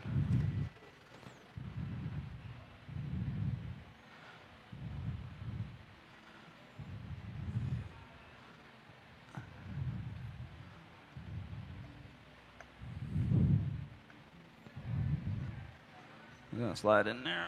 And there's one more thing I forgot. Very important thing I want to mention. So when installing this, pop it out. The two scavenging pumps are different. You want to make sure you put them together right. So if you look in here on this scavenging pump, it's keyed for here. So when it goes in and engages in the crankshaft, it slides in all the way. Seats. Yes. And if you put it in like that, it'll go together. Yeah. Until you go to put it together all the way. You put the cam plate on there, old pump's going to be protruding out too far and it won't fit. Then you can take it all So back you apart. have to make sure it seats all the So way make back. sure that that notch recessed area is on the towards inside. the motor. Yes. So.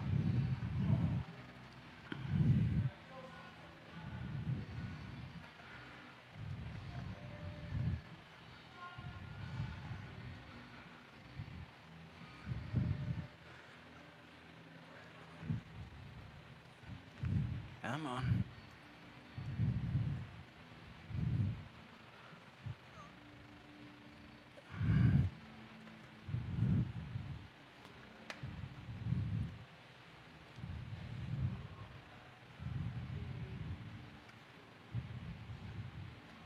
Can you feel it seat, or is it just something you need to guide it Yeah, into place? you just kind of, there we go. It just pops in. There we go.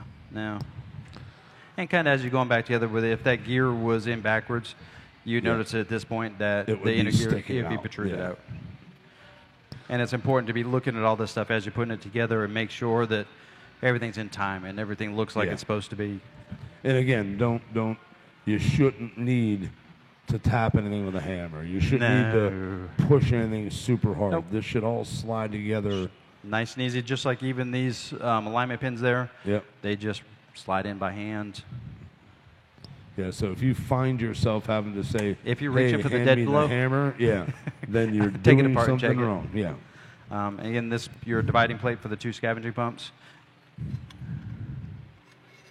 And again, if you didn't want to take all this apart and you wanted to take the time to line up all those gears and put it together, you can do it that way. It even says in the SNS pamphlet over there, Yeah. installation Preference. instructions, it's completely acceptable. I just, for myself, for my own peace of mind, I like to know that everything's good before we put it together. Couple comments in real quick while you guys are getting that thing ready. Jeff Nager, because Patrick Murphy is a god with a wrench. Dave Rouse. Dave Rouse, highly recommend Hank. Greg Perky, met him this weekend, nice person. Yes. And David Jacola, is there an improvement with the S&S pump or just a peace of mind? The improvement is within the dual scavenging pumps. Yeah, that separation you said. You know, the improvements are in this dual scavenging pump and the actual physical size of your supply pump. Yeah. For, you know, the average everyday to-day use, again, like I said, not everybody wants to have, needs to have it. Again, it's for peace of mind. But knowing the pitfalls that Harley had on these motors on the front end with the scavenging pumps and not returning oil like they should, this is an out-and-out fail-safe, knowing that you're not going to have that problem. There we go. But so it's not a necessity, it's a peace of mind. It is. You know you're going to, in all reality, it is a better performer no matter how you twist it or turn it. Right. If you know, and David Jacola just recently purchased a new 2018 Road Glide Special, or 19 Road Glide Special. And like everybody, you know, he's, I'm sure, been online and read all the forums. And unfortunately, nobody posts anything about anything good about the new bikes. It's all, man, I had this problem, I had this problem, I had this problem. You know, in a case like that, you know, it would do him well to have said product, and knowing that he's like myself, his bike that he traded in to buy his new bike, he's had for a bunch of years. Right. You know, the last new bike I bought was my night train that we went riding on today that I bought no one and new. So I'm not planning on buying another new bike anytime soon. Right.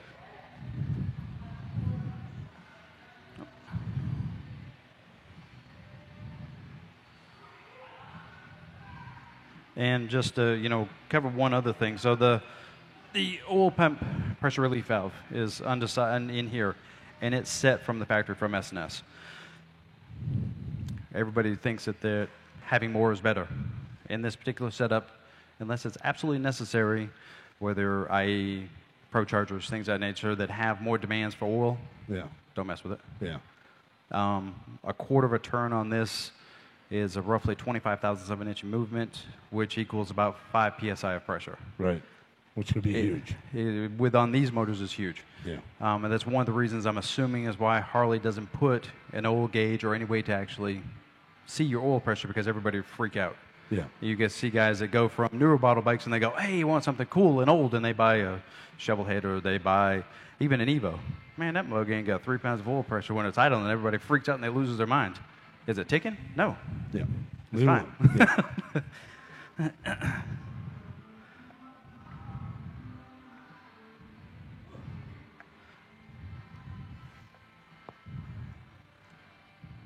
we go.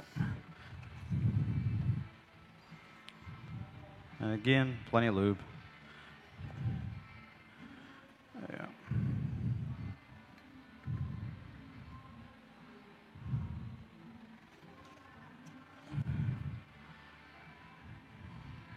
And if anybody's asked on there, this particular job that we're doing here, for us, it's a turnaround time is labor is a $250 job. Yeah.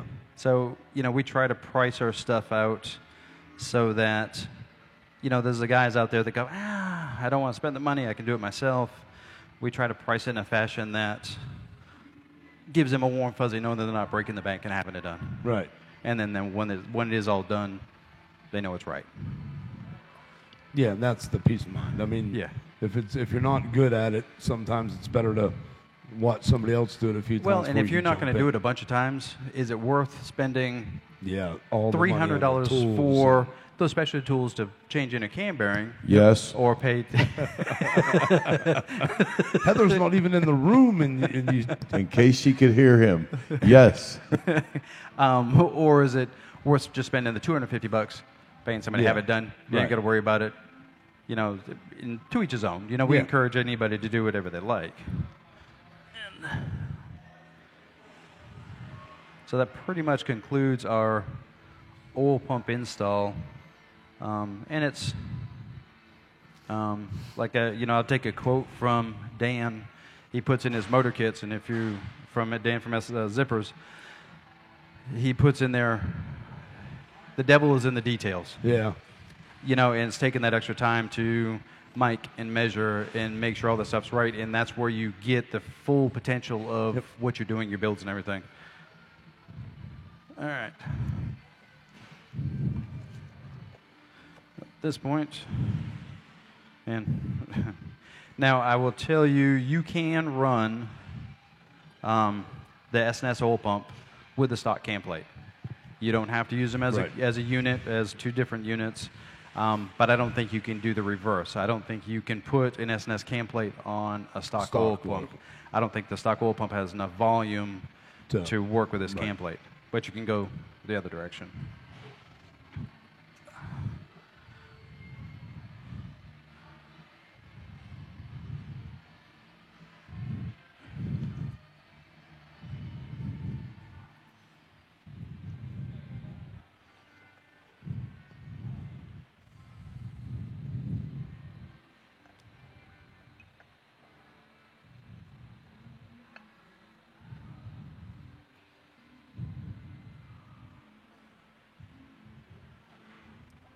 Come on. Just like So that. again, like we'd said before, don't force it in. Right. Take your time. Like I saw you lift the cam up to get it into place. If you force that thing in there and chip that brass bushing, you're going to have a bad day. Yeah, again, it's You're going not to be servicing that serviceable It's part. not going to pan out for you. You shouldn't have spent the $300 on that specialty tool, you know, or maybe now you should. You've got the opportunity to buy a new specialty Right? tool. Yeah, yeah. Now you need another tool, just to let you know. Yeah.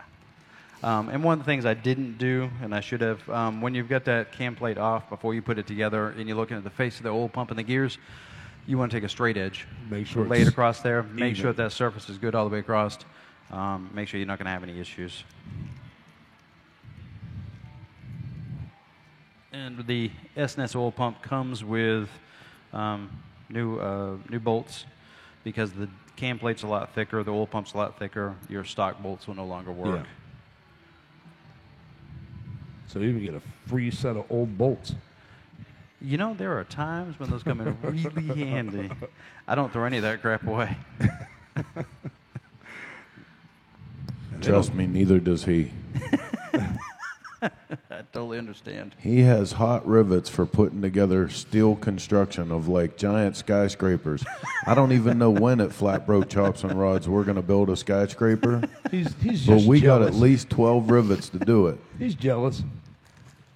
You know what he wants? He wants me to give him them rivets. That's what he wants. I know his game.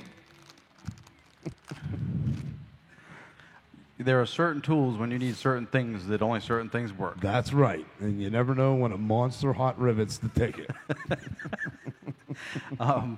Any internal motor component, Loctite. Yeah. And stuff like this. I usually use blue Loctite. I'm not depending on opinion, I guess, really on what you're doing and what you're putting in where. There are certain key components you want to put red Loctite on. Yeah. Don't pour it on there to the point where it's dripping on the floor.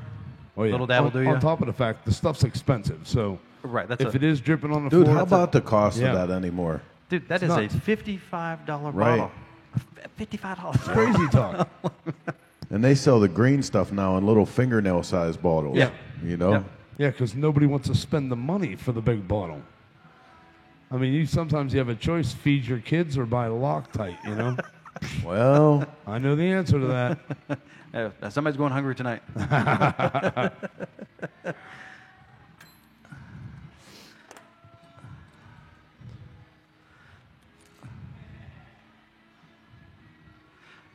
This process is I always do by hand, and if you, on the cam plate here in these 4 oil pump screws, they are marked A, B, C, and D. A down here in the lower corner, B crossment, C down here in the lower 4 o'clock position, and D up here in the upper 11 o'clock position.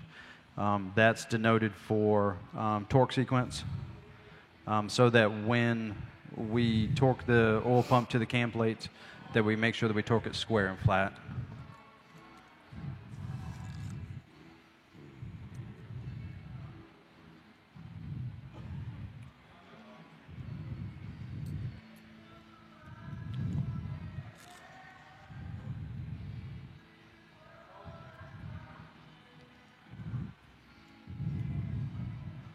And at this point, you don't want to torque them down. You just want to kind of run them in so you're squaring everything up by hand. And what we're going to do is before we do a torque down, when I've already done it, so in timing the motor, we put our flats for our gear in that horizontal 12 o'clock position, or 9 to 3. If you look in S&S instructions, they're referring to the flats as 12 and 6. Right. So you want to start in that position. I don't know why they choose that position. I guess it's a good denotion as a starting and stopping point. They like it. That's what they like. At this point, we're just going to put a little bit of Loctite on these also, get these in there. And these don't torque down with a 3/8 torque wrench. We're just going to torque them with a 1/4 inch torque wrench. It's only 110 to 115, maybe 120 inch-pounds of torque. This is not the time where more is better. Yeah. Right.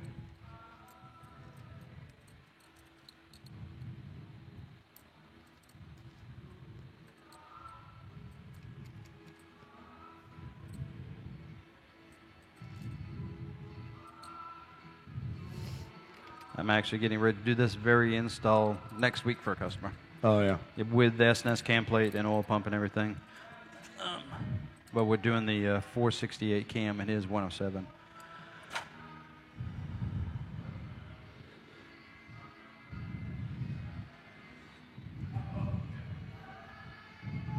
I mean, again, it's not a hard process. It's not a It's not crazy it is, hard job. It's really the time of taking the time to identify the parts and not force anything. Yeah, pay attention. Like I said again, if for anywhere through this process you got to yell to your buddy, "Hey, pass me over that hammer," you might want to stop. You might want to go outside for a minute. Give me the air chisel. Yeah, you're not only having an issue, you're going to have even a worse issue. Exactly. Especially if it's not your bike. Right. It's one thing to have to pay to fix something on your own bike, but if you got to pay to fix something on somebody else's.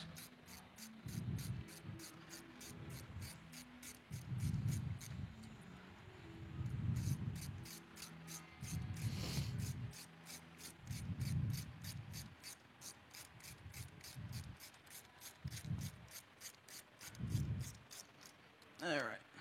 So one thing I'm going to do that's a little bit different from the SNES recommendations is they actually suggest using a wrench across the top of the flats on the shaft there. I personally assume to use the actual sprocket bolt, and I'll just kind of zip it in real quick with the impact. Then that way I can use my ratchet to turn the engine. As we do our torque procedure, we're going to turn the engine a couple times, make sure we're not feeling any binding in the motor and the oil pump or anything like that.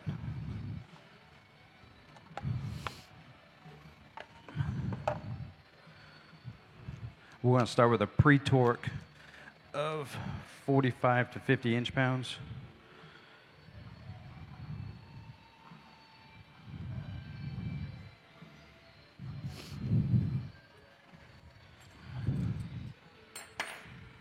And did they give you the sequence for the cover also? So your cam plate also is, they're numbered, where are they at?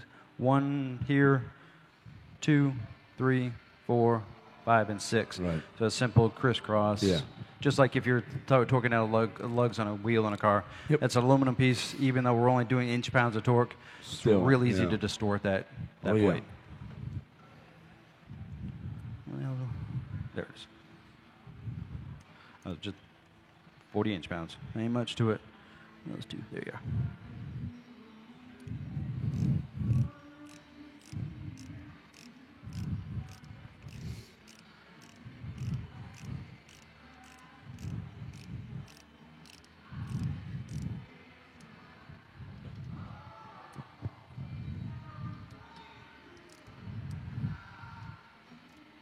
And again, almost a sequence is common sense. You want to always go, even if there's not a torque sequence on it, you can almost figure it out. You always want to go cross, either from in to out or out to in, whichever direction. And at this point, in between our torque sequences, we want to rotate the engine a couple of revolutions to make sure that any given point in time, we know that we're not running into any binding issues.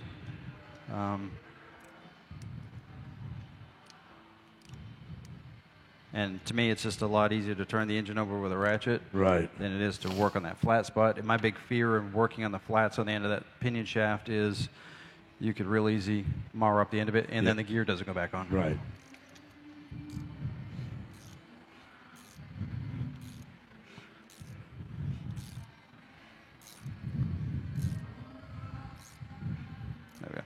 And one thing I want to mention too, we took the time out to set the timing before we took it apart.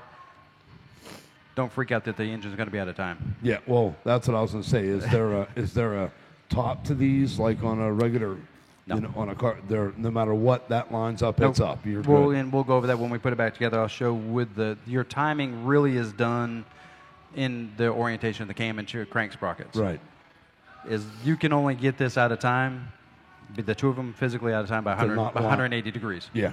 If you turn this 180 degrees and you rotate that over there accordingly, and you fit it, the cam itself is orientated with the sprocket will only go on one way. Right. You can't mess it up. unless you So, really go out of your way Yeah, to do if it. you do mess it up, then you obviously shouldn't have done this in the first place. Right. Right. Well, that makes it easier. Yes. It's really not a overly complicated process. Yeah. So we're going to do our final torque of 110 inch-pounds.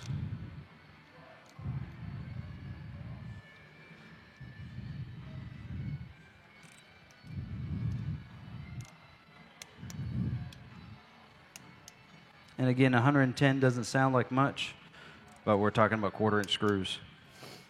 3.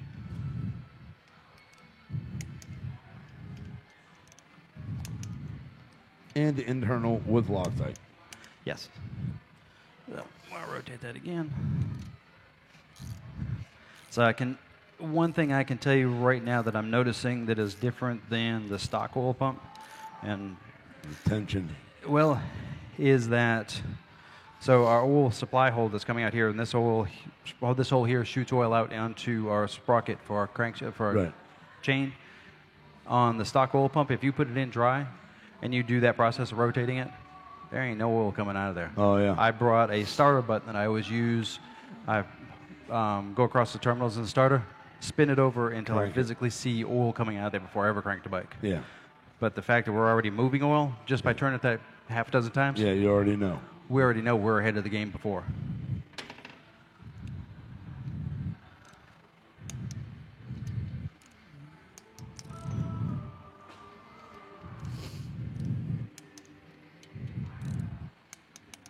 There we go.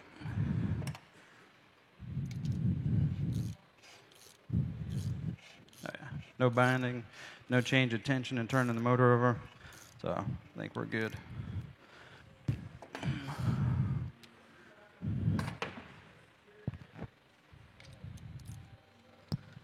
Hey, Hank, Evan Favaro is listening to this while he's driving home from here. He said, great weekend with all you guys.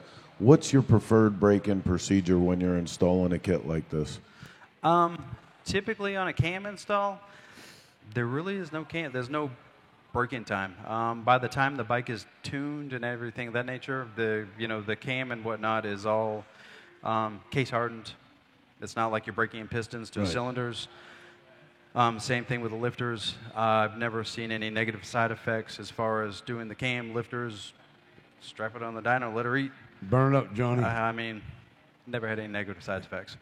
Obviously, when you're doing a top-end build, that's a different scenario. Yeah. You're from get-go, you're exchanging materials. So there is a critical time where, the pistons, especially if you're using new pistons, where the heat expansion rates between the piston and the cylinders changes, and it's real drastic or Right. real critical until that first 500 to 1,000 miles. But on this, man, put it together and Yeah. go have fun. Right. Well, Evan must really be bored.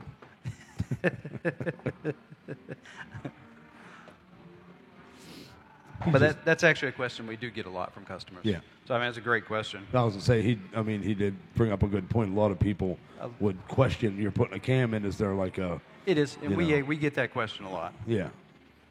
But to answer his question, no, there's really not.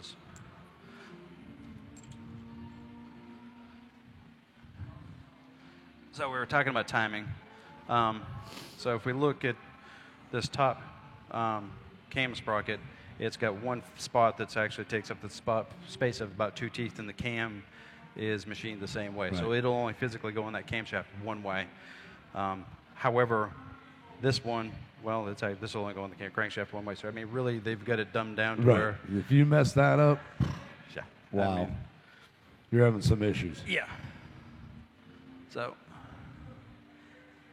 and what I generally do is I'll start it on my camshaft first. Then that way I can rotate the camshaft to make it fit onto the crankshaft. Right. As opposed to trying to make the crankshaft fit the cam, you'll be there all day. Yeah.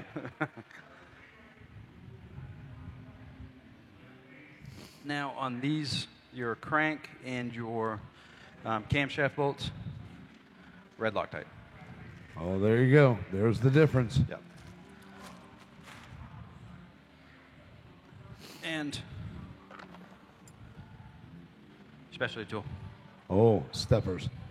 Well, this is, yeah, so that we can lock our crankshaft and the camshaft together. Yep. Otherwise, you have a buddy that's holding onto the brake for dear life, trying to lock the back tire in place in 6th gear, and hopefully it'll hold it so you can torque it Yeah, down. I was going to say, hopefully it holds. Or if you can keep Patrick awake. Hey, he's awake. He's still awake.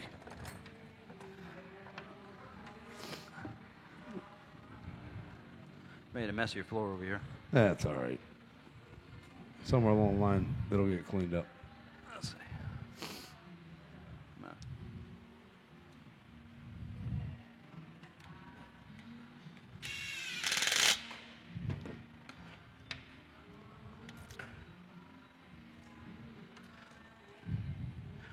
What I did is I wanted to get that back in line so I could put this in before I applied the red Loctite. Otherwise, the red Loctite wants to start curing a little bit faster, and you may run into an issue with torquing the bolt. Yeah.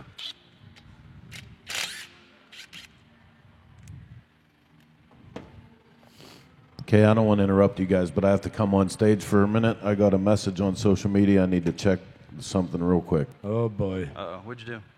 I didn't do anything yet.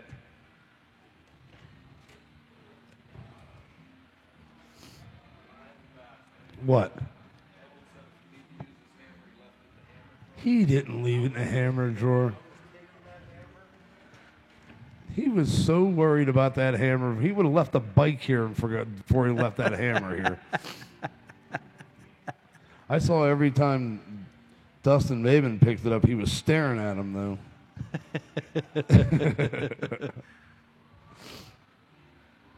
What I should have done was swapped it out for one that looked like it and broke it.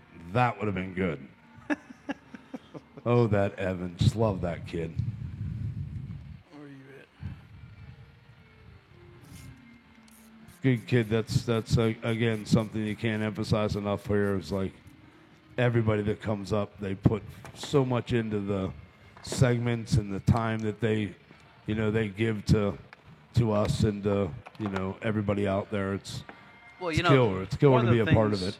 That I really like about this event this weekend is the diversity in people, as far as the builders themselves. We all got tattoos. We all ride bikes. We all build bikes, but we all build different bikes. Oh yeah.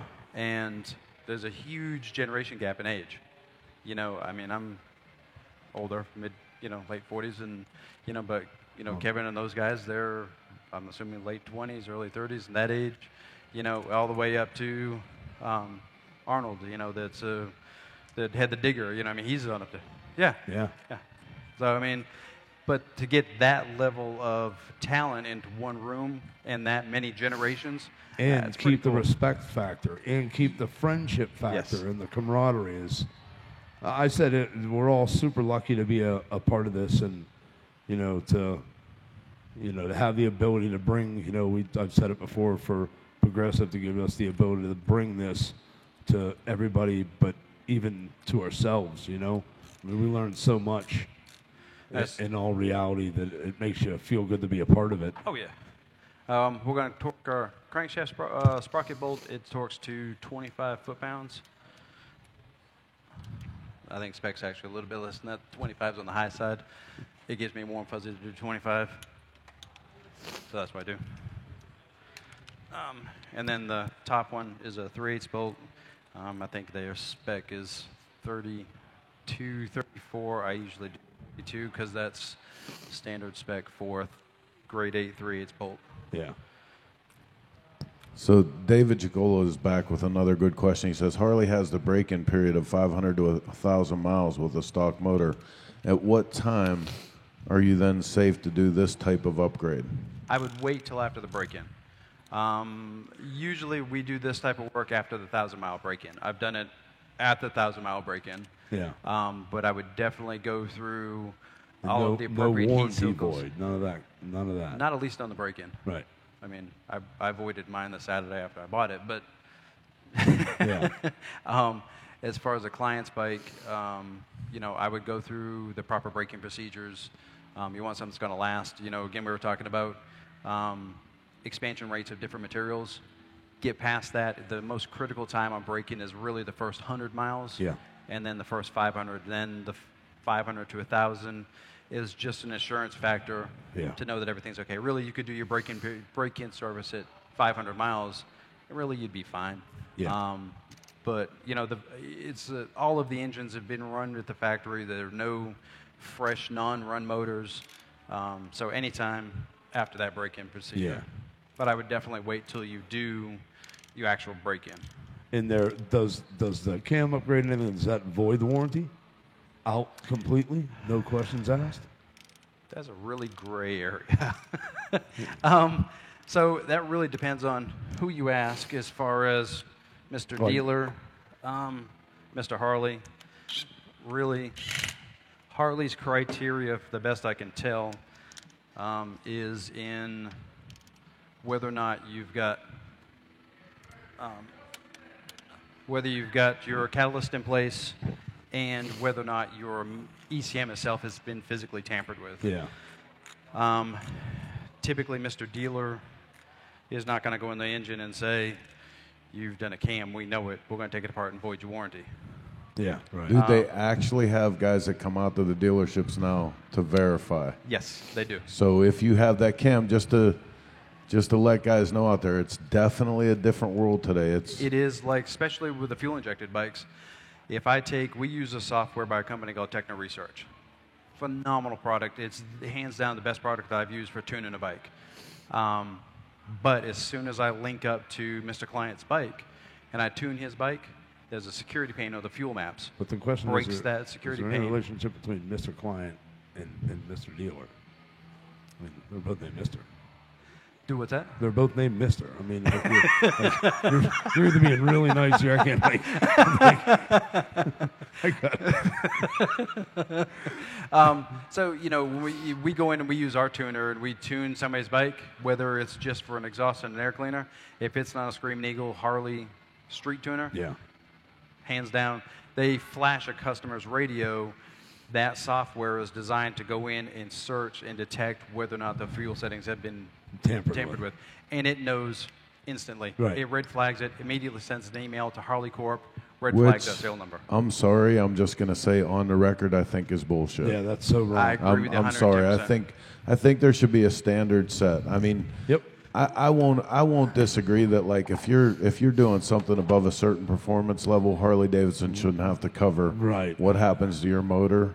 But a simple tune for An exhaust and air exhaust, cleaner? man, come on. Yeah. And there's all kinds of opinions. I've got my own personal opinion of, I think it's kind of a shitty way for Harley to say, we don't want to warranty your bike. Right. So we know that 90% of the motorcycle owners are going to do a level of modification of the bike. Yep. They are not going to leave it stock. The easiest way to get out from under that is go, It's out. you do this, I can legitimately legally say that you're voided because you tampered with the EPA settings set from the industry and from the government.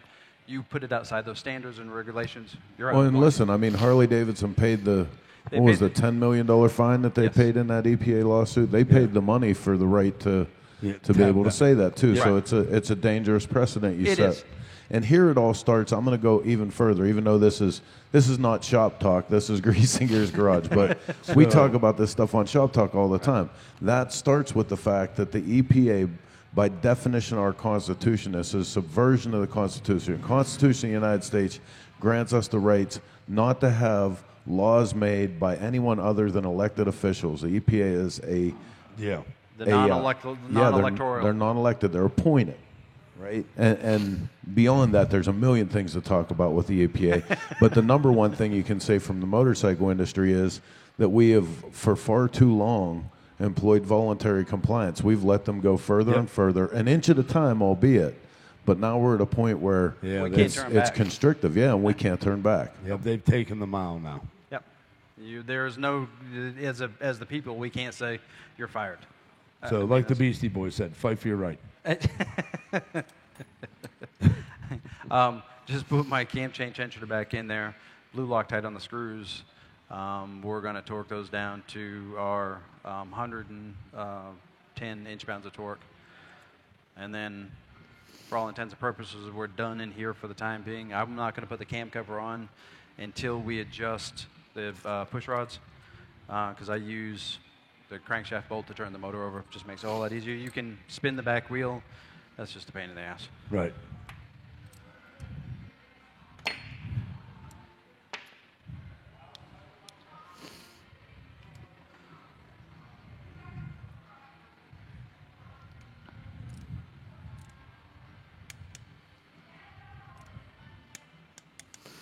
And there was a, I mean, really, if you wanted to, originally I wasn't even going to change the lifters on this. And I was going to leave it on there, and I brought the clips with me to be able to suspend the lifters in place. If somebody chose to go that route and they were doing the cam install themselves, it's simple. You can use, they are literally paper clip binders. Yep. Those big alligator ones. You take the binder clip out of there. You set it down in between lifters, hold it, and it'll pinch up against the lifters, and it'll suspend the lifters up against the cylinder bore. Most of the time it works. It's a cheap way of doing it. Yeah. Done it a bunch of times. It works. The only downside to that is they pop out really easy, and it usually pops out when you've got the cam out, and then you're fighting to get the damn lifters back up in place. But it can be done.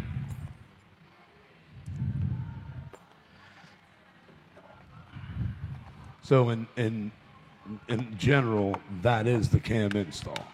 For all intents and purposes, that is the cam part of it itself. We're going to go through the process real quick, taking a new set of lifters, bleeding them out, pumping new oil into them, drop them in, set the S&S tappet cuffs, and then from there it's really pop.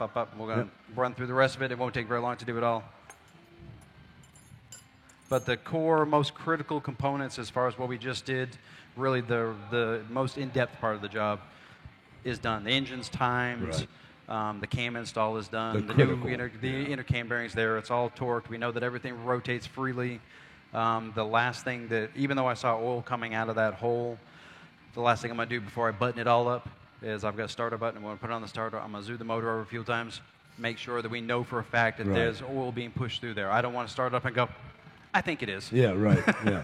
it should be. Yeah, I put oil in there. Expensive for the I think so. Yeah. And it is my bike. Yeah, well, that's a whole different story. So we're not worried about it at all then. So. Everybody's got a different level of standards. Yeah. So, I mean, otherwise than checking to make sure that there's oil pressure and it's moving oil. Yes. The next big step is adjusting your push rods. Yeah. Setting the push rods in place, make sure everything's in good shape, and getting them adjusted upright. Yeah. And every... most adjustable push rods, each of them have a different sequence. I need that. So like Scream Eagle adjustable push rods, they're a coarse threaded adjustable push rod. I think they're 2 to 2.5 rounds. S&S adjustable push rods are a 24 thread pitch. So they're 4 flats. Zippers has actually got a really neat process that you can use for bottoming out a lifter. Yeah. I don't use the process. I haven't learned enough about it to be able to feel comfortable in using it, because you can, in doing that process, if you're not careful, you can actually damage a lifter. Right. But from what I've been explained by them, in that process, you get a quieter valve train and a better setup. Yeah. Not saying that one is 100% better than the other one. It's just different processes. with. Yeah. Whatever one you feel better with. Right. One's not more right or wrong than the other. Right.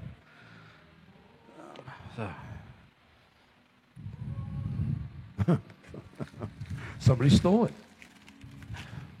Found them. So, S&S lifters. I've used S&S lifters. I've used Johnson high lift lifters, fueling lifters, Screaming Eagle lifters. My preference really is the S&S lifters. The reason I like them a little bit better than I do the fueling is a great lifter. They get a great anti-bleed back setup on the lifter. The one thing that I found is they tend to be a little bit louder and a little bit noisier valve train than the S&S lifter. From a client standpoint, they don't always want to hear all that valve train noise. Yeah. So there's a little trade-off with the S&S lifter, a little bit quieter valve train. It's hard to tell the client too that, hey, that's natural. Those lifters. Yeah. That's the way that they sound. And cam profile has a lot to do with it. You go with a really aggressive cam, a 575 and up cam, man, some of them, like Patrick's 103, He's got SNS lifters, and all the same parts we're putting in here. His valve train is just noisy. Yeah. Now, I've done that same install 100 times, and every motor is either a little bit quieter or a little bit louder. Yeah. It's not that he did anything wrong when he did his or bad components. It's just that particular engine.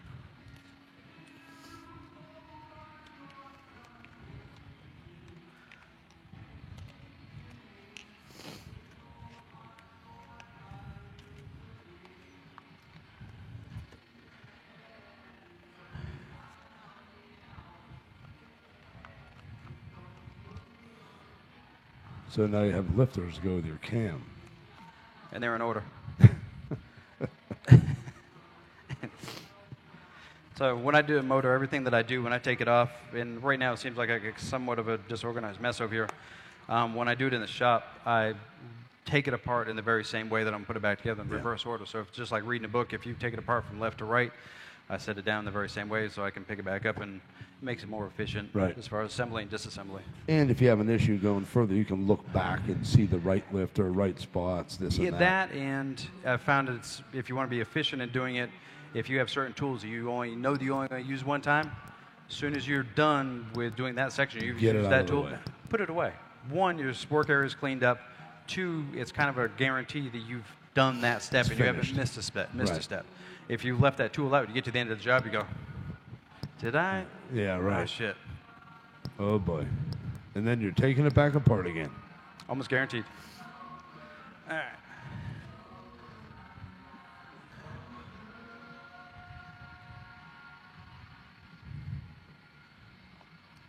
A trusty little oil can. I've had this thing like 20 years. On any one of the lifters on your oiling side of the lifter, take the oil can. Most of the time it's really kind of messy to do, but you just want to squeeze, pump a little bit of oil in there, and you're going to get air bubbles coming out the top.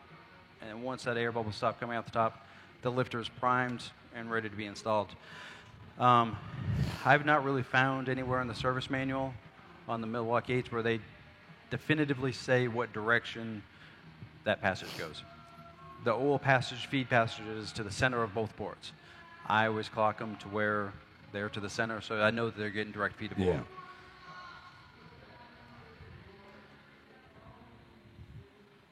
Don't drop them in, slide them in. It sounds crazy, yeah, the case hardened, but you're taking them and going, shunk, they can dent and create a flat spot. Yeah.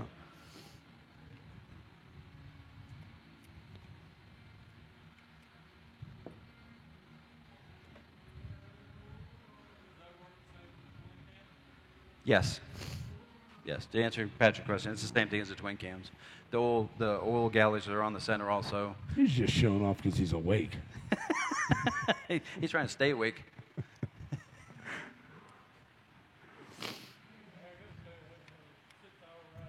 Well, he said you got to stay awake for the 6-hour drive home, is Oh, no, what he said.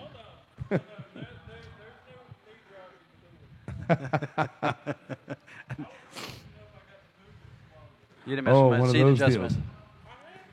Man, messed up my seat adjustment. Oh, boy. Man, I'll You hate when that happens. Dude. The whole way home. 6 hours now it's going to take him to get that seat right. Yes. Do you And feel he probably only mentioned it a couple times. Yeah.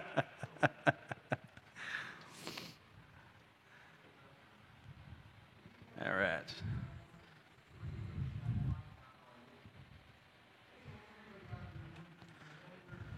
You couldn't have squeezed in there? So disappointing. You know how bad I feel for him right now? You're in the same position. Somebody gets in your truck. Nobody gets in my truck. My truck needs nobody's like, dude, Yeah, move your somebody damn does truck. get in his truck. Like, dude, And it's go move your amazing. truck. I get in your truck every once in a while, move your truck, and I can't believe that you drive in that position because I want to slide the seat up. I'm at least a foot or two taller than you. A foot or two? I don't know if you put blocks on your boots. I don't. I recline the seat back and I sort of lay down. I prop my head against You the got headrest. that. You got that gin and juice lean. You got that, yeah, that's right. You got me some Snoop got the Dogg pimp lean going on. Yeah, that's okay. I've been listening to so too long. He named his new dog Smalls. So So these are our SNS tappet cuffs. They'll I guess if you forced them, they'd go in the wrong way, but they're made to go in one way. They're oriented for front and for rear. Right. So, kind of a critical position process. I've done this process a couple of different ways. S&S suggests, or the recommendation is to use a 2000s feeler blade, and then put the screws in, torque them down with a 2000s feeler blade, and feeling around and you should be fine. It works. I've run into several times when I've done that and run into having a sticking lifter. The way that I usually do it is either do it with the 2000s feeler blade, and then while I'm doing it, I use my pocket magnet and make sure that I can lift the tap it up and it's moving smoothly, and then that way I know there's no sticking lifter on the front end. Again, not that their process is wrong. Mine's better. Mine just gives me a warm fuzzy.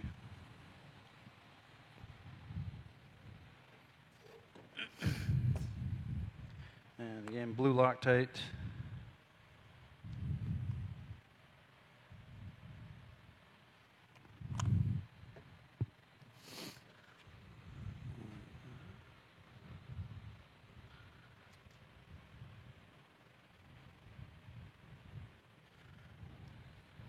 So again, it's pretty much laid out. As long as you follow the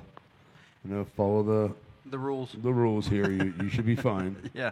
And, S&S and Don't get out the hammer again. Zippers Performance, both of them. Or move Hank's seat. Or touch my tools. Oh, you can't touch. Don't touch his tools either. Oh my God, they're getting worse.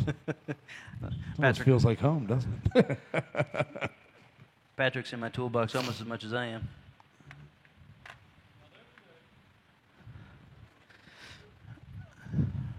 There it is. Now, he was just getting ready to say both S&S and zippers. Oh, sorry, yeah. S&S zippers, fueling, they all do a really good job of giving installation instructions. If there is a question to be had, you will find it within the literature that comes with each one of the parts. But if you don't, all three of those companies are really good for having somebody available at almost any given time to where you can talk to them to be able to to find that answer. Their tech is and really good. Usually very knowledgeable. It's not somebody overseas. It's just answering the phone. Yeah. So you want to set your 2000s feeler blade behind the lifter, and go ahead and torque it. Right about there. Right about there. And it's quarter 20 bolt. It only torques to 105, 110 inch-pounds of torque. You want a light drag on the feeler blade, and it should be fine. You can go to the posing lifter. You should be able to slide the feeler blade down in there. And in there.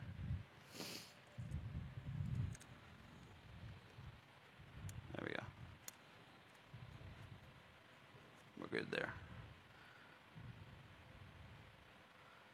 And it's important to set your feeler blade in the direction that you're actually torquing, so that when you torque it down, that the cuff is moving against the feeler blade.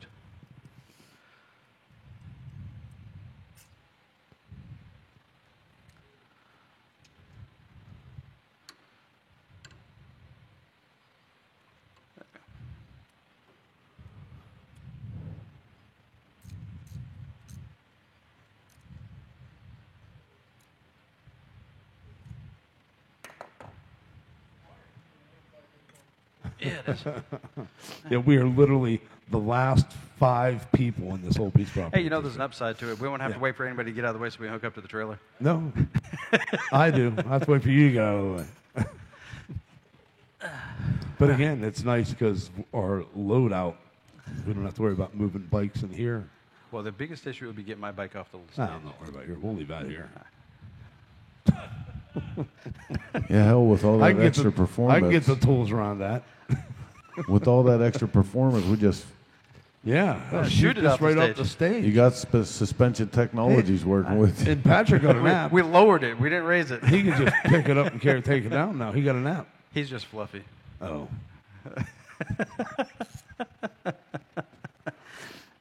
There you go. So that's our, really, for all intents and purposes, that's our cam and lifter install.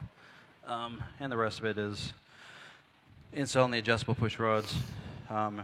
And that process is really the same throughout any one of the manufacturers. As far as the push rods, are really, each one's a little bit different in the fact that it all depends on thread pitch of the push rod itself, whether it's Screaming Eagle or S&S or Crane or whoever it may be.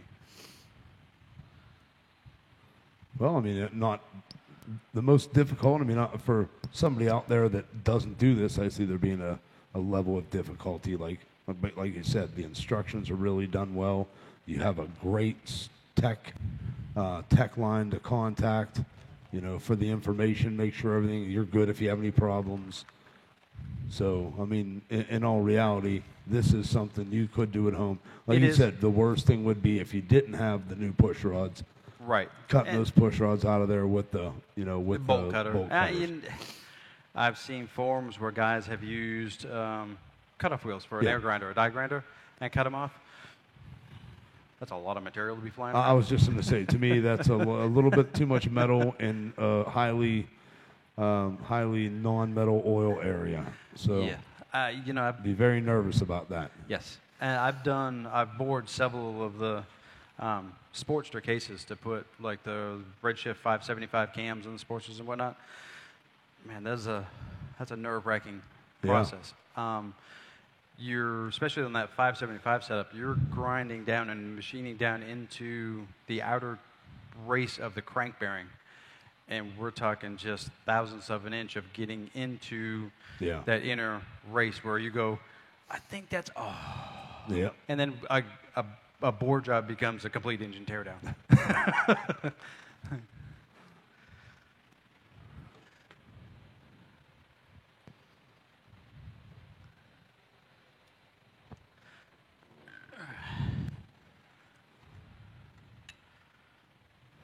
So now it's just a matter of reverse osmosis. Reverse osmosis.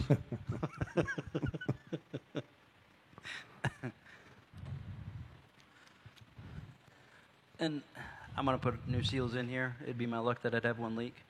The ones that are in here probably don't have 2,000 miles on them, 1,500 miles.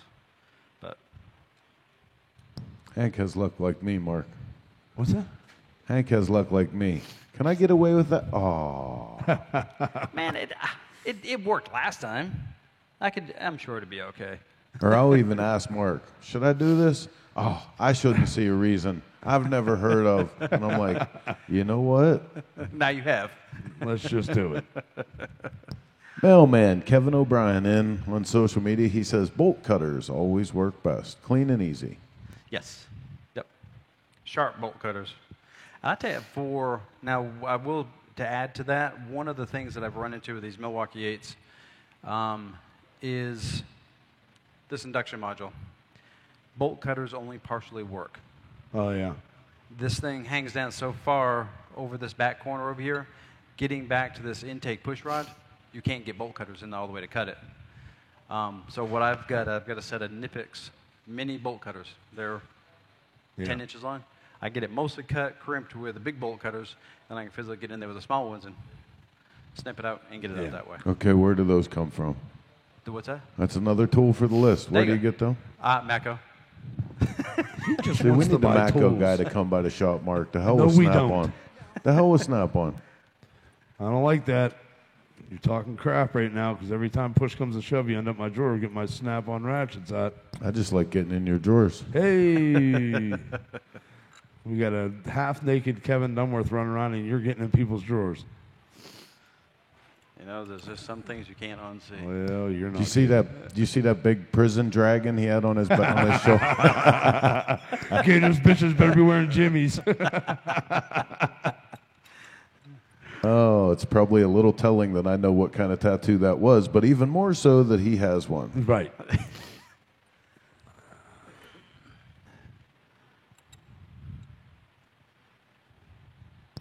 That's where you get that. You know, you'd look really good with the dragon on your shoulder. Real good. Mm-hmm. You just hold still. That looks real nice, son. That's funny.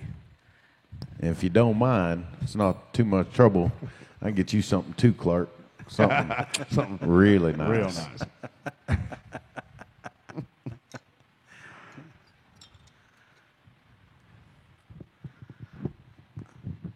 My all-time favorite movies.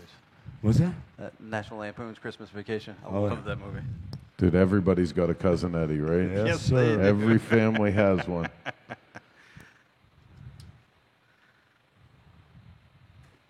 Classic.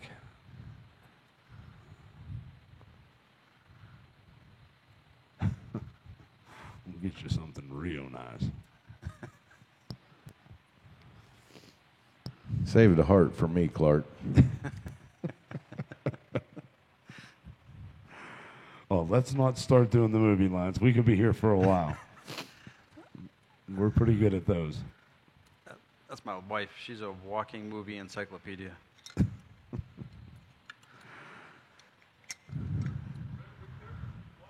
Yeah, I Oh, know. boy.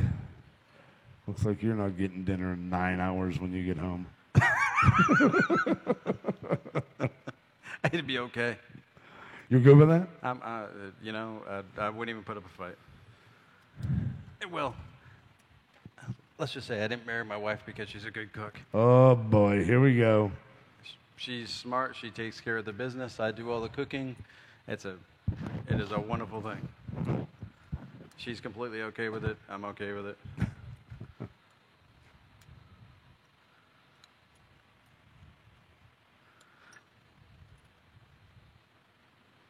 When I met her, she moved into her apartment. The only thing she had in her refrigerator was a can of Natural Light and hot dogs.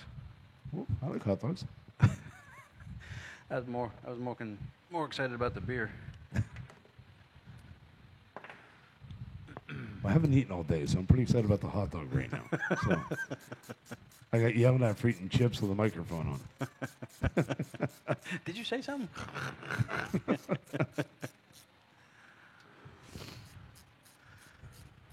As you notice, putting these screws in goes a whole lot faster than it does taking them out. You're Hopefully. not kidding.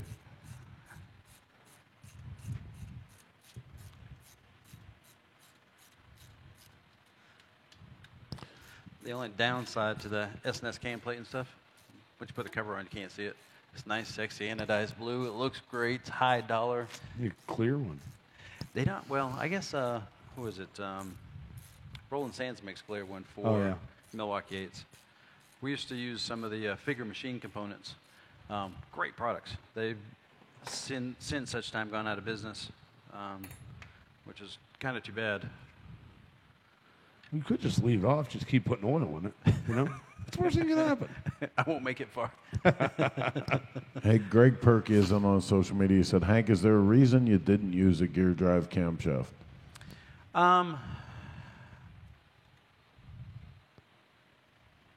Not really. I guess I just, my go-to has always been a chain drive and never really seen a big need to go the gear drive. This motor's safe to use a gear drive.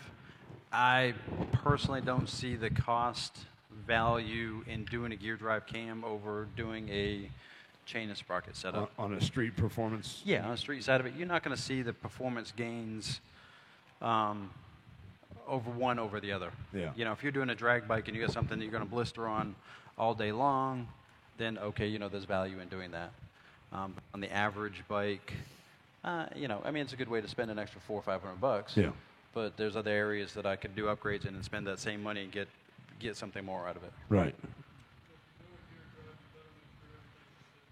Yeah, and like we talked about before, doing the gear drive, like Patrick said, it's extremely critical to make sure that the crankshaft run out and all those things are really 100% in spec.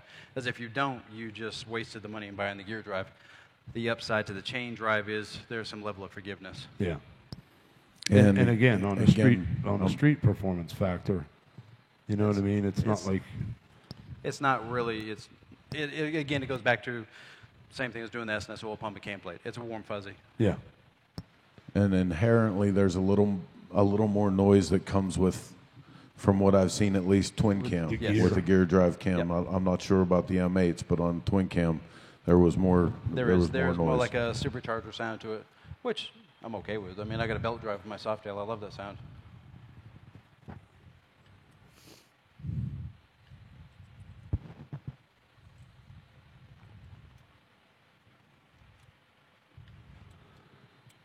But it goes down to, educating the customer, and they read all that stuff online and making sure they understand exactly what they're getting. Once you install it, they may not realize the ramifications of what they've actually purchased. And again, the overkill factor. You know what I mean? If it's going to cost you, if it just makes you feel better that you have it on there, you know what I mean? If you're the quarter-mile monster, or the bar-to-bar guy that does 300 mile an hour from bar to bar, You might need it. yeah, right. Or you might not need it. You can buy like 90 more beers. Hey, Mark, people like to feel good. They do. Get on that train. I'm sure they do. And if they want to Mr. spend Client, the money, I'll be more than glad to take it. So. But in all reality, if somebody says to me, what's the benefit of it? Unless you're going to drag it or you're going to do some, some heavy, some riding, it makes sense to put in there. Right. With the twin cams, the benefit to it is when you're going to a really high lift cam, when you're running a chain drive, the bearings will actually have a tendency to allow enough collapse within the bearing to allow the cam loads to collide. So Really? yeah. So if you run, at that point, it's a necessity to run a gear drive. So it keeps the tension off the bearing, and keeps the cam lobes actually from colliding with each other. Real quick, Jesse Norwood is in. What cam plate do you recommend for the Lowrider S with Redshift 587 cam? On that one, he could actually stick with the stock cam plate and upgrade the bypass valve and the cam chain tensioners. Again, it's one of those situations where, this is a 510S, it's 110, so it has the billet has a Screaming Eagle cam plate in it, which works fine. I would recommend the dual piston tensioners with the Axtel bypass valve. And with that setup, you'll see a gain of 15 to 20% in oil pressure and flow. Mailman Kevin O'Brien, are the new Harley chain tensioners better than the old ones that lasted 30,000 miles? Now, this is probably a two-part question because there was the original spring-loaded tensioners that were in twin cam. Then there were oil pressure tensioners, hydraulic tensioners in twin cam. Are the Milwaukee 8s, what's the difference with the Milwaukee 8? The Milwaukee 8 is a hydraulic tensioner. The upside to it is material appears to be, it's the same type of material that was in the twin cam and the late model twin cams with the hydraulic tensioners. But it's a cam chain tensioner that's instead of riding directly against the cam chain, it's a follower. So it's moving with the cam chain. So there's no direct load pushing across, or you've got a piston sticking out, jam it back in. This is a follower, so it's Just not in lash. It's just taking out lash. Functionality-wise, I think it's great. Time will tell. We haven't seen enough high mileage bikes in to see what the actual mileage is going to be on them. The originals, the spring-loaded ones, man, I've seen them fail at 10,000 miles. I've seen them fail at 15,000 miles. I've seen them come in at 60,000 miles. Yeah. I think the heartbreak about those two were there was one on the twin cam that you could visibly see from initial inspection, and the one that you had to be in the job to see how, and that was always the one that was the worst. Yes, the and when they intercam came apart, man, it was just a mess. Well, and I tell customers, my suggestion usually to them is, because there's still a lot of twin cams out there that don't have 25 and 30,000 miles on them. I tell them, man, if you're going to go in to inspect them, go in and change them. Yeah. The labor's the same. The only difference you're looking at is cost of parts. And if you've got the incentive to keep the bike for any period of time, make the investment in converting it to a hydraulic cam chain. No, I was going to get to that. Fueling made a nice kit. We actually did that on my bike. Right. Did the conversion. That's a really nice kit. It is. It's well worth the money. I think that kit is $800-900 with the oil pump and everything. Really, really good setup. And if somebody's looking to go an inexpensive route, actually the Screaming Eagle kit is actually a pretty good kit. The only thing you really got to add to that would be, that we usually add, is the dual piston tensioner and bypass valve. Put you around that $700 mark, which is still in striking distance of that fueling kit. Zippers offers their full conversion kit, which is oil pump, billet cam plate, and all that stuff. I think their kit is somewhere around $950. But if I'm not mistaken, I think it comes with, it's a complete install kit, lifters, push rods, the whole 9 yards.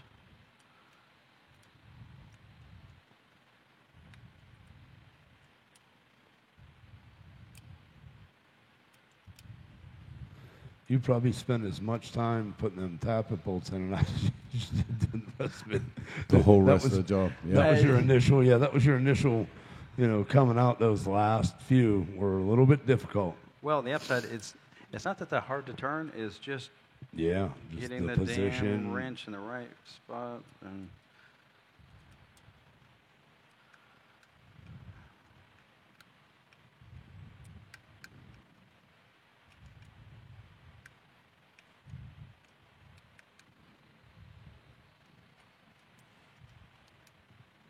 And that's why the job takes 5 hours.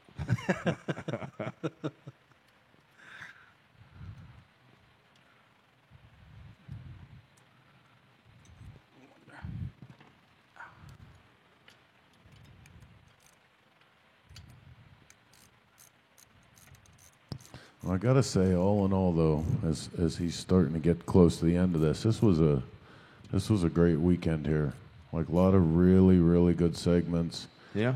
Austin sitting up there with Austin and Brian doing the welding segment, and watching Evan and Dustin Maven work together on metal shaping and metal finishing. Good weekend. Yes, it was. For a gas tank that they just stuck together kind of, I don't say haphazardly, but going through and putting it together on a stage, a good-looking tank. It had some good lines to it.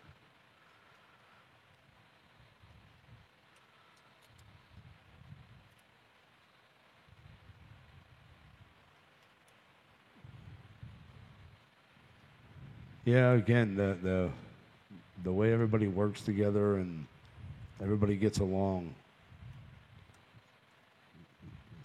things have changed. I think I got my eyeball on actually doing one of my next personal build. I'd like to do a carbureted Milwaukee 8 in a chopper frame. I think that would be freaking cool, man. I've been eyeballing, looking for used motors. I was thinking about it last night, and I was like, it can be done. I don't see why it can't be done. I actually found there's actually a company out there already that offers a carburetor conversion kit for the Milwaukee 8. It's really not much different than the fuel-injected twin cams. Thunderheart Manufacturing puts out a module you can bolt up, runs off the crank position sensor. It's just a matter of getting a carburetor intake manifold to fit on it. Evan says, laugh out loud, just another sporty tank. Kip pops those out like he's making dozens of chocolate chip cookies. I like chocolate chip cookies. They look good. It looked good. It was a great setup. Both those guys doing really, really incredible work, man. Yeah. It's a shame that we bring them in here. We push them through so fast because they have so much knowledge, but they do good.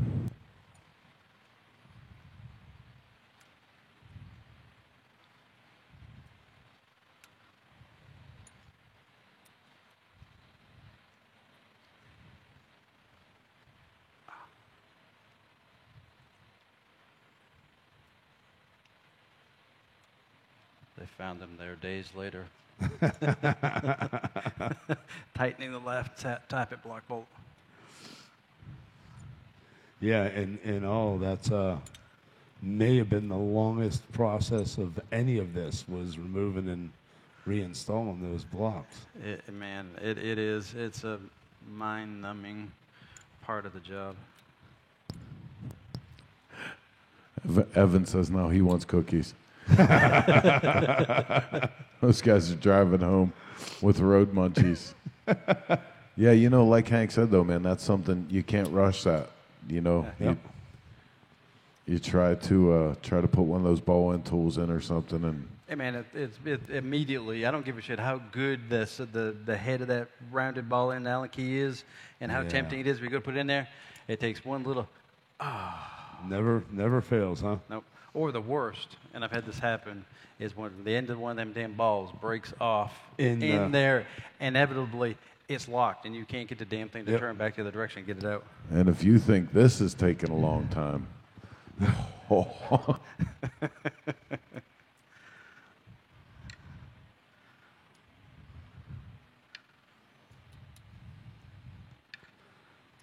So yeah, it's when- actually talking. After they say that, oh, I watched you on Grease and Gears, and you put that cam in super fast. Say, yeah, but refer to the tap it section.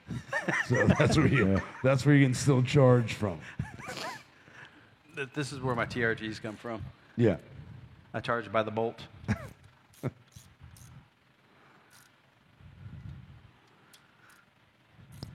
He's got that little torque wrench on lock. Yeah. He knows exactly where that thing needs set. Well, like he said, he's done this a few times. Yeah.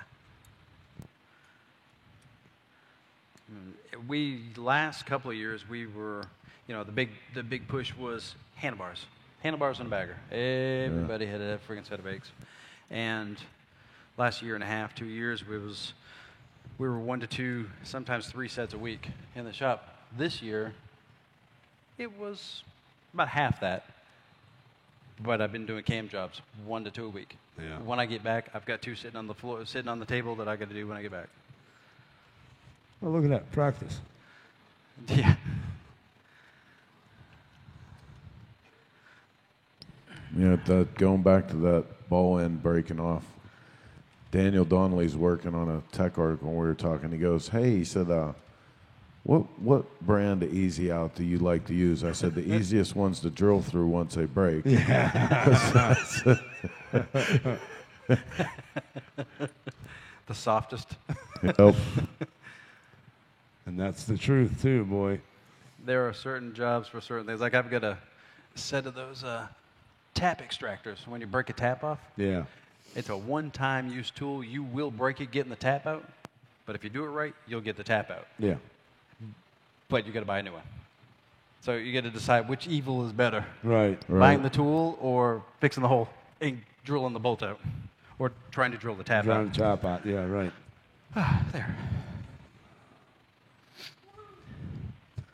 And,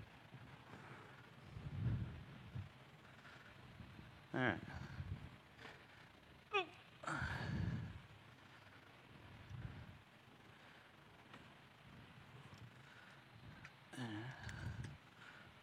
Normally at this time, if we were putting a new set of adjustable push rods in there, we would be taking them out of the package, blowing through them, inspecting, make sure there's no debris, dust, particles of any kind in the push tube, the oil galley in the push tube, and typically putting oil of some kind with inside the push tube. Yeah.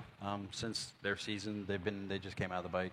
It's kind of not totally necessary.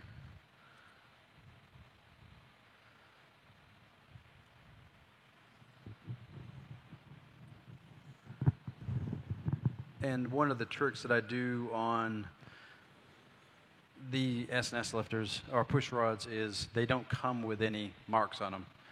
So it kind of makes it a bitch to keep up with how many revolutions you've done. Yeah.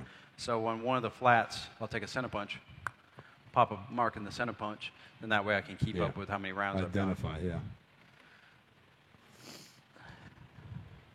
Probably the only good part that I know of on the Screaming Eagle ones is the fact that they actually have a machine mark in them. John Bugkiller Baker's asking, Hank, do you use Denso Iridium plugs? Yes. I've actually got a set at the shop getting ready to go in this. because I was having a rich condition, but I'm hoping by changing the cam I'll clear up my rich condition. Yeah. Yeah, the Denso Iridium plugs, great plugs. You know, it's a good way to spend, you know, in this, you know, $45, $50 for a set of spark plugs. Another good option to using the Denso Iridiums is the E3 plugs. The E3 plugs are a stellar plug. The only problem I've seen with the E3s is they kind of have a short life. Oh, yeah.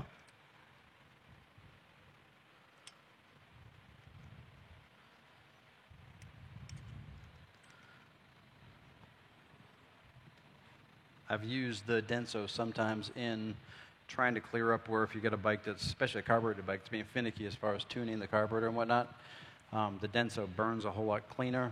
And if you're kind of in between jet sizes or something like that, you can change up, go to a higher quality plug, and even stay within the same heat range and clean up the stumble or something like that.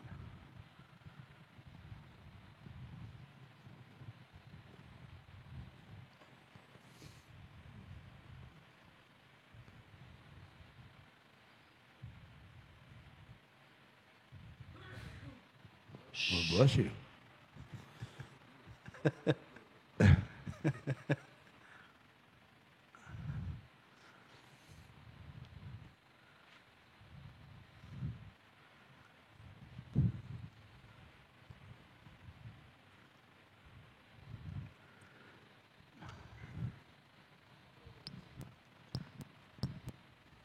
This intake on this rear cylinder is a pain in the ass to do.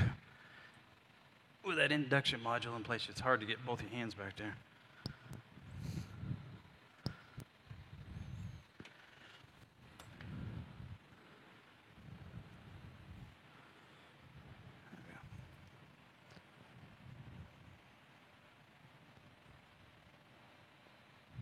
Jesse Norwood, how much horsepower are you going to get with the new cam? I'm expecting somewhere around 122 to 125 horsepower, and maybe with the D&D pipe, I'm hoping 128 to 130 pounds of torque. It's usually, on the average, it's about a 25 to 30% gain going with a redshift cam with a good clean tune, good pipe.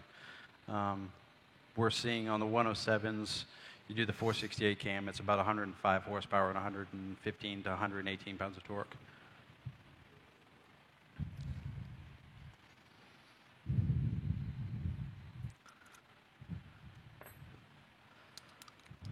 Man, that's not a bad gain. And all in, what are you at with this job retail? Like, what's a customer looking at? Somebody came into the shop with a 114 and they wanted to do this job, let's say complete tuning, D&D exhaust, stage 1 Screaming Eagle air cleaner kit, SNS cam plate, everything. You're looking $4,000, $4,200 bucks.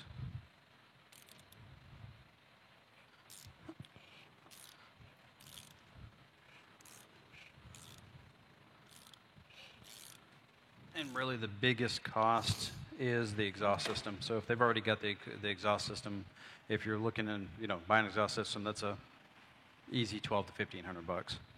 So if you've already got that and you've already got the air cleaner, you're already down $1,500, $2,000. Like Jesse's already got air cleaner and I think exhaust on his.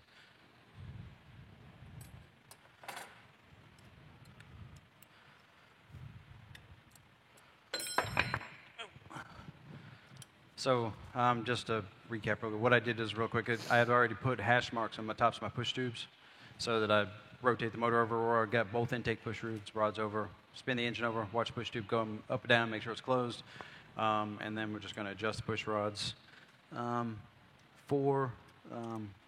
Extend them 4 revolutions. Oh, Jake Ladd? Is this one of your guys?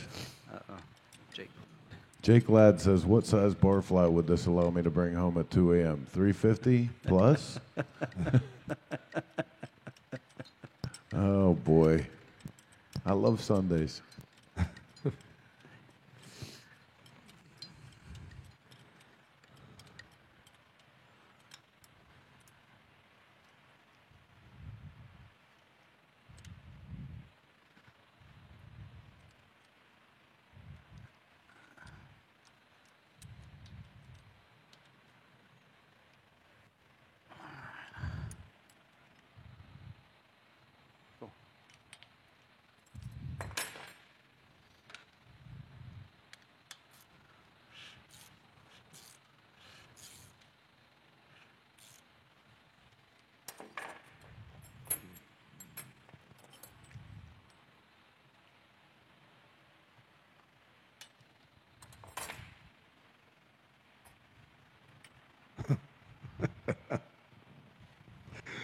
It was the look.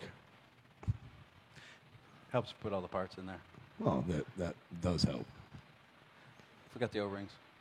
Oh, O-rings are so overrated. At least I found it after only doing one.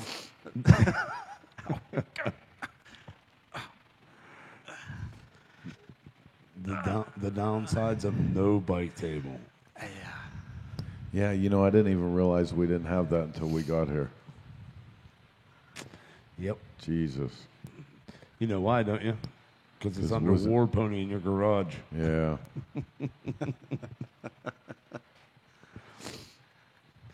You're in a big hurry to put War Pony on the bike table. Because I'm going to Sit start there. working towards next year's Bonneville now. Hank's thanking you right now I for know. that. Hank, you are now pitching in on the Bonneville beer build for next year. So I'm a key your- sponsor. your knees are paying for that. Well, that and all the other dumb shit that I've done throughout the Well, course of my life. It's the thought that counts. There's the definition of irony. Last year I'm in Bonneville. I failed tech for an open belt drive, but also I'm going to ride it around a little bit in the back of the salt behind the pits, and the O-ring inside the fuel pump's leaking.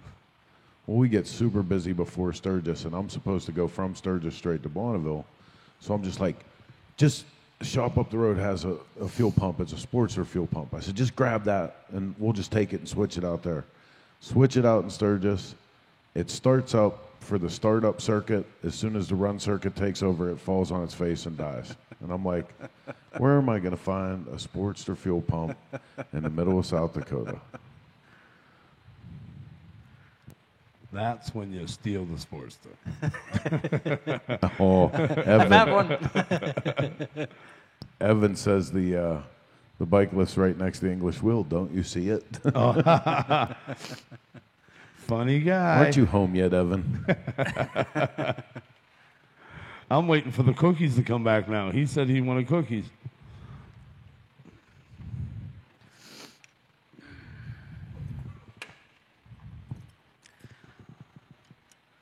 There is one lone motorcycle. Oh, two. And go figure they're both ours.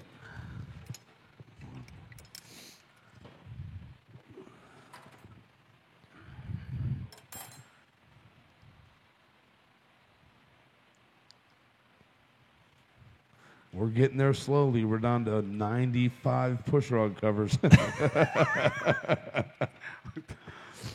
Well, you know, the upside is I started with the hardest one to do. Well, and then left the O-ring I out. left the O-ring. I got to take it back. Well, I'm still waiting to see how he gets it off the stage. That's going to be the interesting part. Uh-huh. We're here alone. Backing Patrick? the old trailer in. It's actually not a bad idea. So I do. I back the trailer and put the ramp right on the stage. Well, your truck fits in here. Huh? I said your truck fits in here. Yep. Yeah. How long's your trailer? 20. Your truck might not fit in the door because of the... Yeah, the tongue's Dolly. longer on my trailer. That's the big put Yeah, together. but we can get my trailer in here, roll your bike down, pull it pull it forward, forward. roll it off if it comes down to that. What's that? Yeah, but it took 2 people to hold the bike, 2 people to hold the ramp up in the air. I mean, unless by chance. Yeah, we could do that too. Roll it into the Sprinter and then roll it over to your trailer. Is it? I was like, because my truck and trailer put together is about 52 foot. Yeah. How long is your trailer? The box is 20. With the tongue is another 22. 7. Well, the tongue is another 6 feet. The tongue 6 feet? From the V, the square part of the trailer, out to the end of the tongue, I think is another 6 to 8 feet, because it's not square in the front of the trailer. Yeah, I have a Vinos too. Oh, really? Okay. I don't know. It has to be Evan. Oh. What's his question? Thin mint or chocolate chip? Thin mint. I'd be chocolate chip. Just a thin mint. Yeah. Don't like mint. Mint means you have bad breath. That's why everybody eats mints. If you're going for the mint all the time, you have a chronic ptosis.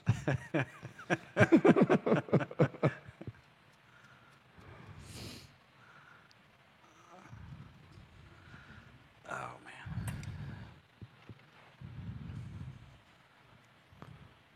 Great. I want a chocolate chip cookie. Between him and Evan, I'm Hot done dog- with this game. A hot dog and a chocolate chip cookie? Well, I was upset that the food trays that we're dumping the oil in didn't come with cheeseburgers. I did have multiple beverages in the trailer, but apparently somebody needed them way more than I did. We'll leave no names tossed out on that one.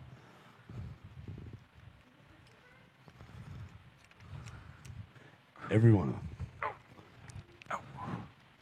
Really? Your knees again? Dude. You know, if you can get hooked up with a doctor to do camp, maybe we can hook you up with some knees. Hey. I'm a mover. I'm a shaker. I need to find a doctor that needs bike work. Right. Lots of bike work. Yeah, because knees are apparently really expensive. Not nearly as costly as cams.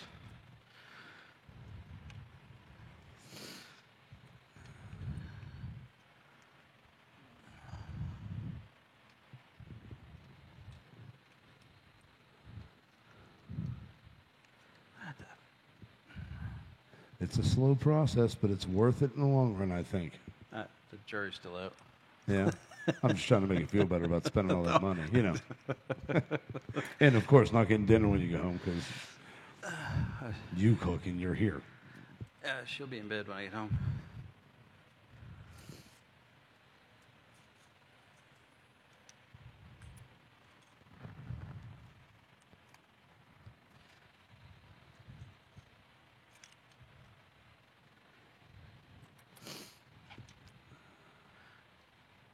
Yeah, this weekend we probably couldn't have gotten any further apart and still stayed in the same state.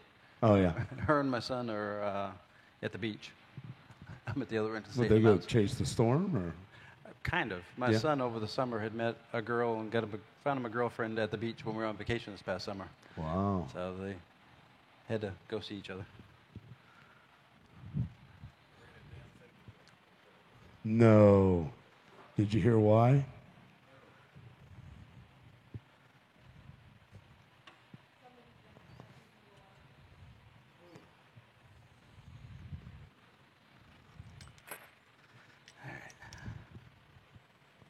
Look at that. You're getting there.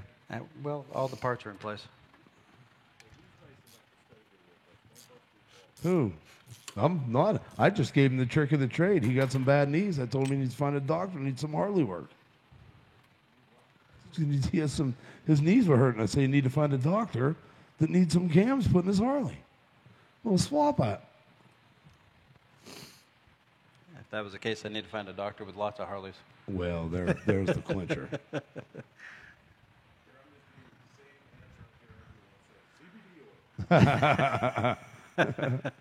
Yeah. No. If I hear one more person about CBD oil, I got an earache. CBD oil. I got sinus problems today. CBD oil. My truck wouldn't start. CBD oil. Well, speaking of that, we have trucks that run in their stores up the street. There's stuff to drink up there. I'm pretty excited right now.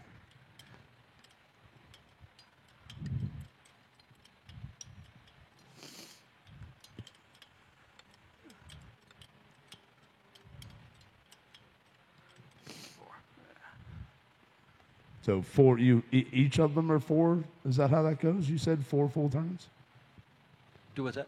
on adjustment. Yeah, it's 4 full flats. So you back up the push rod till you zero the lash out, which can be a sensitive touch, and you can mistake zero lash for light tension on the lifter. Yeah. So just lightly till it stops turning, and then you can physically lightly spin it and make sure there's no vertical movement in the push rod.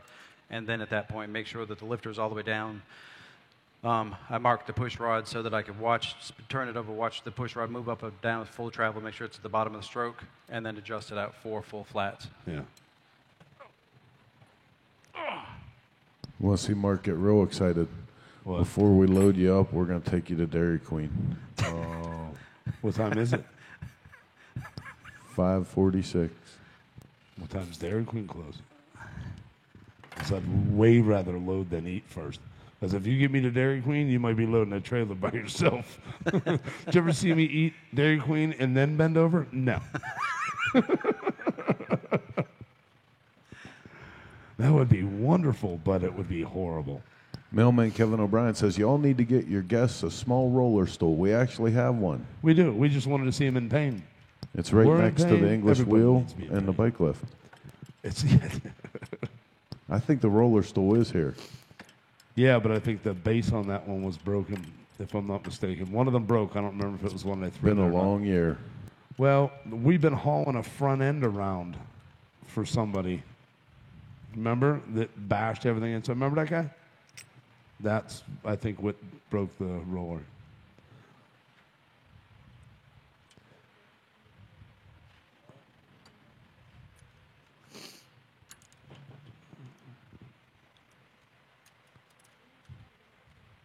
Yeah, the black box that we haul with us has, like, questionably there might be a microwave in it. There's so much stuff in there.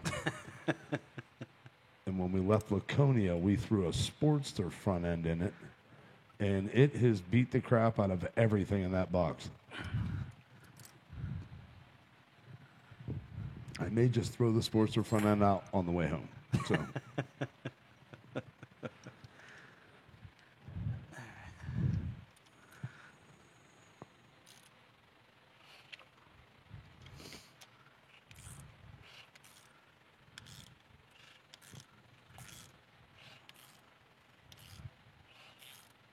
Cool.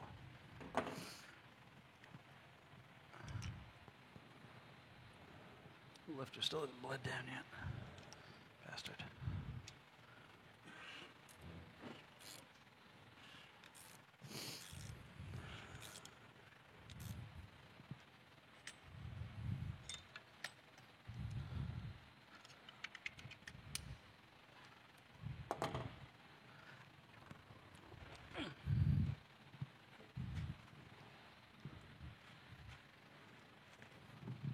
Oh, look at!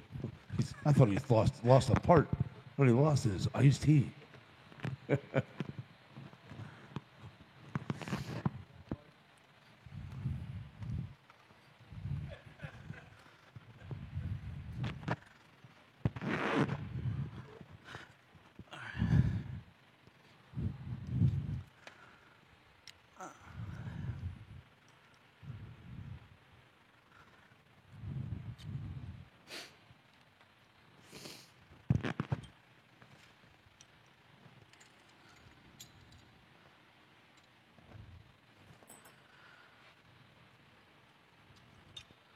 Telling you, I want this tool.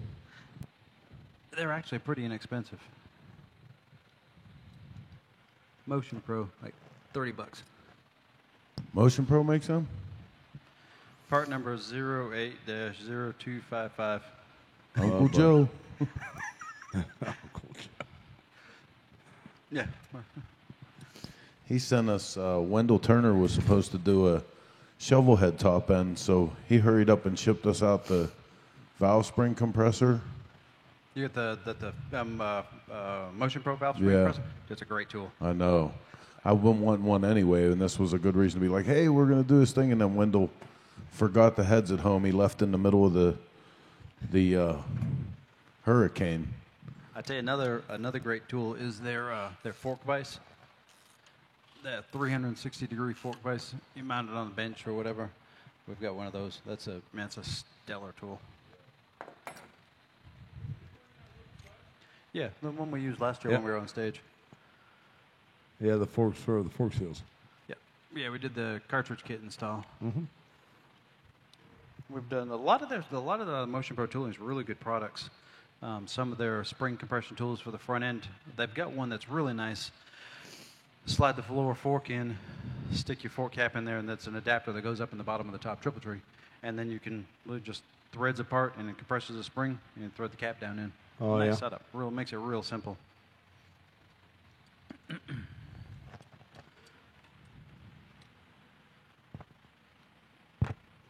Yeah, we have a bunch of their stuff now, man. Their tools really make things easier. Yeah. That whole fork vise setup with the pan and everything, that thing's awesome. Yes.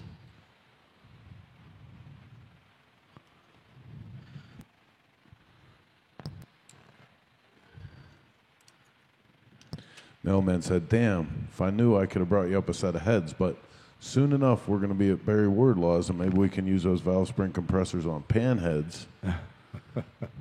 For a 1949 I have The in only mind. thing I would suggest is make sure that they send you the right adapter for the Harley valve springs. The one that I originally got from them, they didn't send the right size valve spring adapter. Makes a big difference. Otherwise, the tool has high levels of projectiles. Yeah, yeah, they fly great. They're balanced like you couldn't even imagine.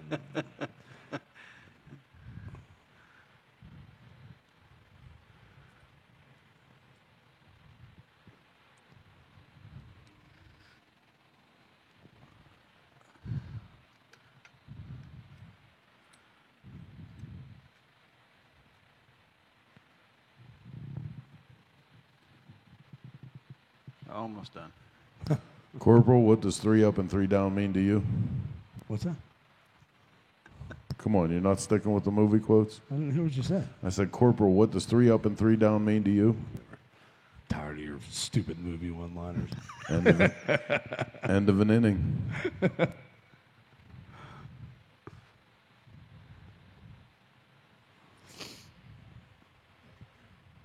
Now, the National Olympic Vacation is a whole different story. You can listen to them all day long.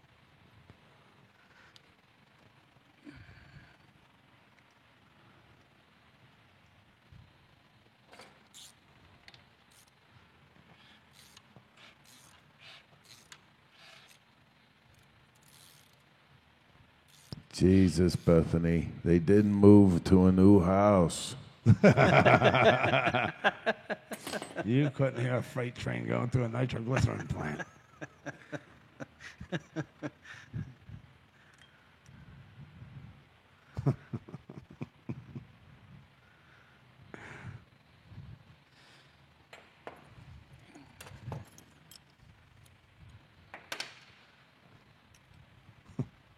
Can I get you something to eat? Glass of eggnog? Drive you out in the middle of nowhere? Leave you for dead?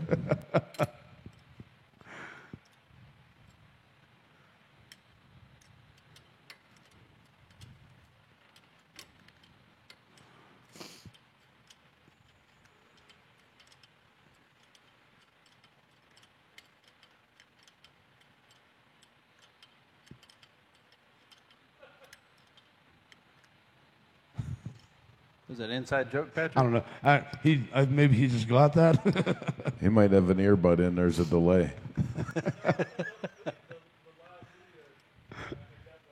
Oh, yeah.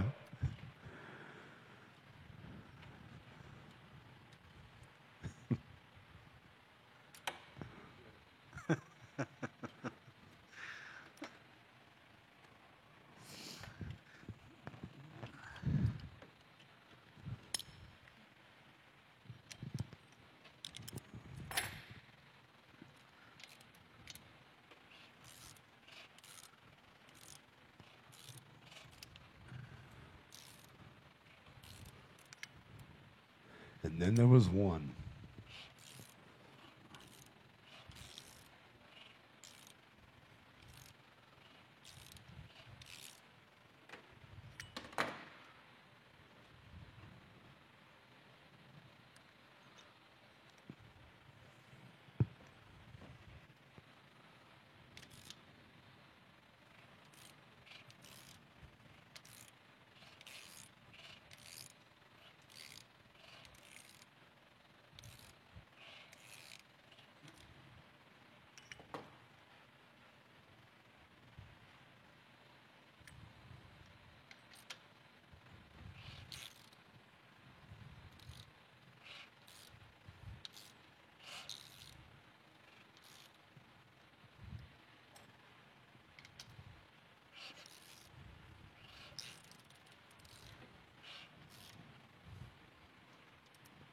John Bugkiller Baker is asking, what is the shear rate on belt teeth? Shear rate on belt teeth? Shear rate? Or shoe rate? Shear rate or shoe It rate? says shear rate. Shear? You mean like Like how Burn much out? tension it would take to break it, I'm guessing? I mean, I'm figuring what he's saying is, can you spin the pulley over the belt? Shear rate on belt teeth. More importantly, Mailman Kevin O'Brien says 3 up and 3 down means master sergeant to some of us old assholes. Well, That's what it meant in the movie, too. so the same thing. Old movie. Morning Vietnam. Whatever.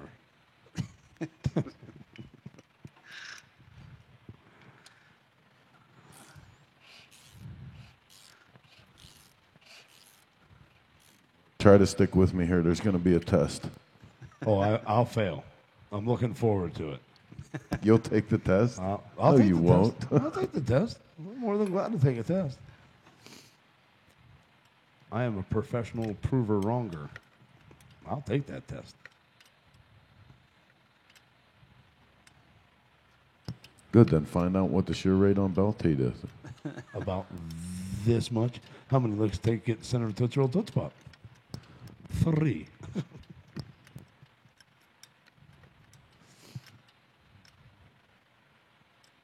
I'd like to know the reason why we're asking. I mean, like, is there like a torque? I mean, I'm assuming that his question is coming from whether or not how much tension it's going to take to break the belt. I don't know, because kind of the like a shear shear. rate of the teeth and the tension on the belt, the tension break is like 2 completely different worlds to me. You know? Well, one of the questions we get in the shop a lot is, with the Milwaukee 8 being a much higher horsepower motor, torque than twin cams, Evos, all those things, what's the life expectancy out of the belt after you do said modifications? That's an open-ended question. It all depends on how you ride the bike. Yeah, here's the first part of that question. Do you dump the clutch? Because often? that doesn't could- matter. Honestly, high horsepower or stock. We could go ask Red, because Red, on the way home from riding before he headed down here, ended up realizing somewhere along the line sheared the teeth off his belt, thinking that the belt was bad or something. And screw that, I'm going home, ordering a chain conversion kit, orders chain conversion kit, gets it home, there's a spark transmission locked up. So the shear tension on a teeth of a belt is locked up transmission. So maybe it was a riddle. Riddle me this. We just got a riddle sent to us. And it took us a while, but we figured it out. Did he say Riddler? You're in big trouble. Big trouble. Big trouble. Shop Robert. Could you do that on here? We do the Handicapped Avenger? That'd be great. I mean, we have Pat. Pretty disappointed that Pat Jansen isn't here this weekend. He was going to bring a preacher caller, and we were going to do a video. I can't really get into it, but He brought a preacher caller and did a video at Evan's wedding also, if I'm not mistaken, right? Evan, did he wear a collar or did he just wing it? Well, it looks like we're all back together, Hank. We're all done. I'm going to stick the cam cover on there. Since we're short on drain pans and things of that nature, and the oil pump's working. As many times I've turned the motor over, it's actually moving oil. So there's a positive there. Typically, if I was in the shop and had any question of a doubt, you can go to Great Shop Tool, hit tool or have around the shop, AutoZone, wherever, starter bumper. button. Yep. Go to your starter, pull your starter solenoid wire off, hook one side there, one side to the battery post on the starter. Make sure the spark plug's out, zing it over. Don't do it time on end. Yeah. Jog the starter, otherwise you will cook the starter. Until you purge, especially on these Milwaukee 8s I've found, you really want to turn it over until you purge all the air out of that cam plate. It'll spin over and all of a sudden it'll sound like a balloon. You weep air out of it until you get rid of that sound. You're getting a clean stream of fluid coming out of that hole. So all in all, otherwise, in cam cover, this is a... Done job. Yeah. You put the exhaust on, put the cam cover on, throw the spark plugs in it, go ride the crap out of it. Well, tell everybody where they can check out your stuff and get more information on you. And You can find us at probably the best place to find us is on social media. Widowmaker Custom Design and Repair on Facebook, Instagram. You can reach us at the shop, 336-364-8535. Cell phone, email, nightrain74@earthlink.net. I try to hit all of the criteria as far as accessibility and whatnot. I try to reply as quickly as I can to messages, emails. We get questions from literally all over the country from different people. A bunch of this is going to end up in Cycle Source magazine and tech too, so you can check back on that. Definitely check out Zippers and S&S. Lots of stuff going on as far as from an engineering aspect of new parts coming out all the time for the M8 stuff. Great platform. It's one of the times I will give Harley Davidson credit for, like, this new motor family is pretty hot. So we'll be doing a follow-up video once we get back to the shop and I get the bike back together and get it tuned, of overall sound, performance, and that sort of thing on the bike and what we're expecting out of it. And the mufflers that are on my bike are my slip-ons that I make there in-house. They sound completely different than anything else. Yeah. So I'll be really interested to see how these cams sound through those pipe. Well, there you go. It's something to look forward to with the follow-up videos and all that. And yep. Check us out. Most of the guys are local to the area. They'll be in the shop. So, give me a couple of days. I'll be back in the shop and get. Apparently, I got some people that are waiting for me to get back to the shop. So, well, we're apparently on the downswing here at the Blue Ridge Rally. That wraps it up for Grease and Gears. I'd like to thank Progressive, all the people at Blue Ridge Cherokee Run. God, so many people. The AMD show was here. Dave Pierwitz come down doing his bike show. Obviously, Bob Kay, Kevin Dunworth, and anybody I'm leaving out of this. Jay Allen for coming and spending some time with us. Spectral Oils, Motion Pro, like Hank was just talking about. Yep. Motion Pro is a big sponsor of our tools. Zippers, Harley Davidson. S&S Zippers, Mittler Brothers, always supporting us with tools. And especially, man, give it up for Hank because honestly, like, this was the end of the day. He's waiting to load up his trailer, and he just put in a full day's work here to come up on stage with us. So big hand for Hank, and thank you guys both. I appreciate the opportunity for having us up here. It's been a great experience. And that's it. We're going to say a wrap from the Blue Ridge Run. Thanks, everybody. See you soon. Last event of the year, correct? Last Grease and Gears of the year. So we'll post where we go from here. Thanks very much. Thanks for joining in.